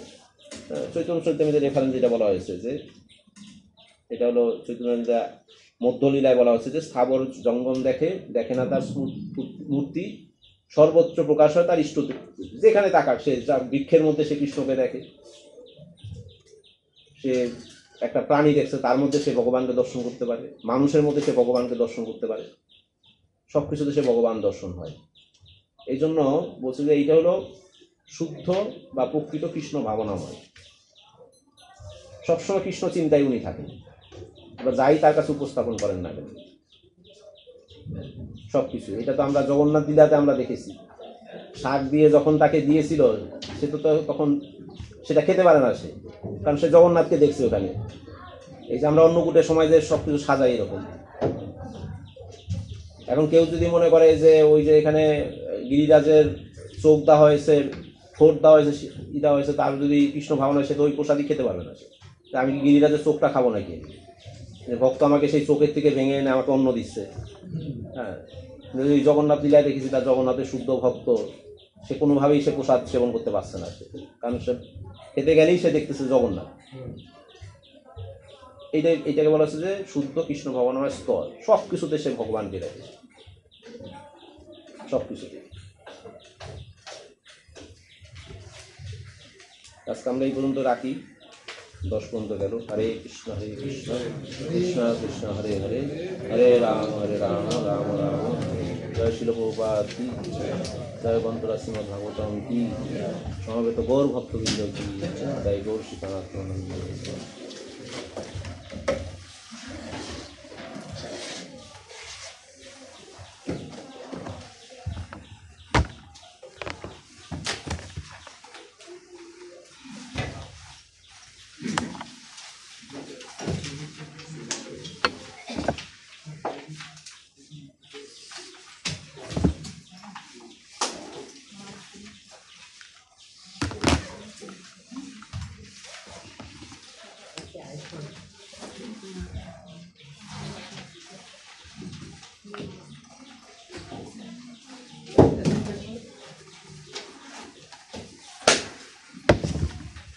প্রভু এটা একটু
Thank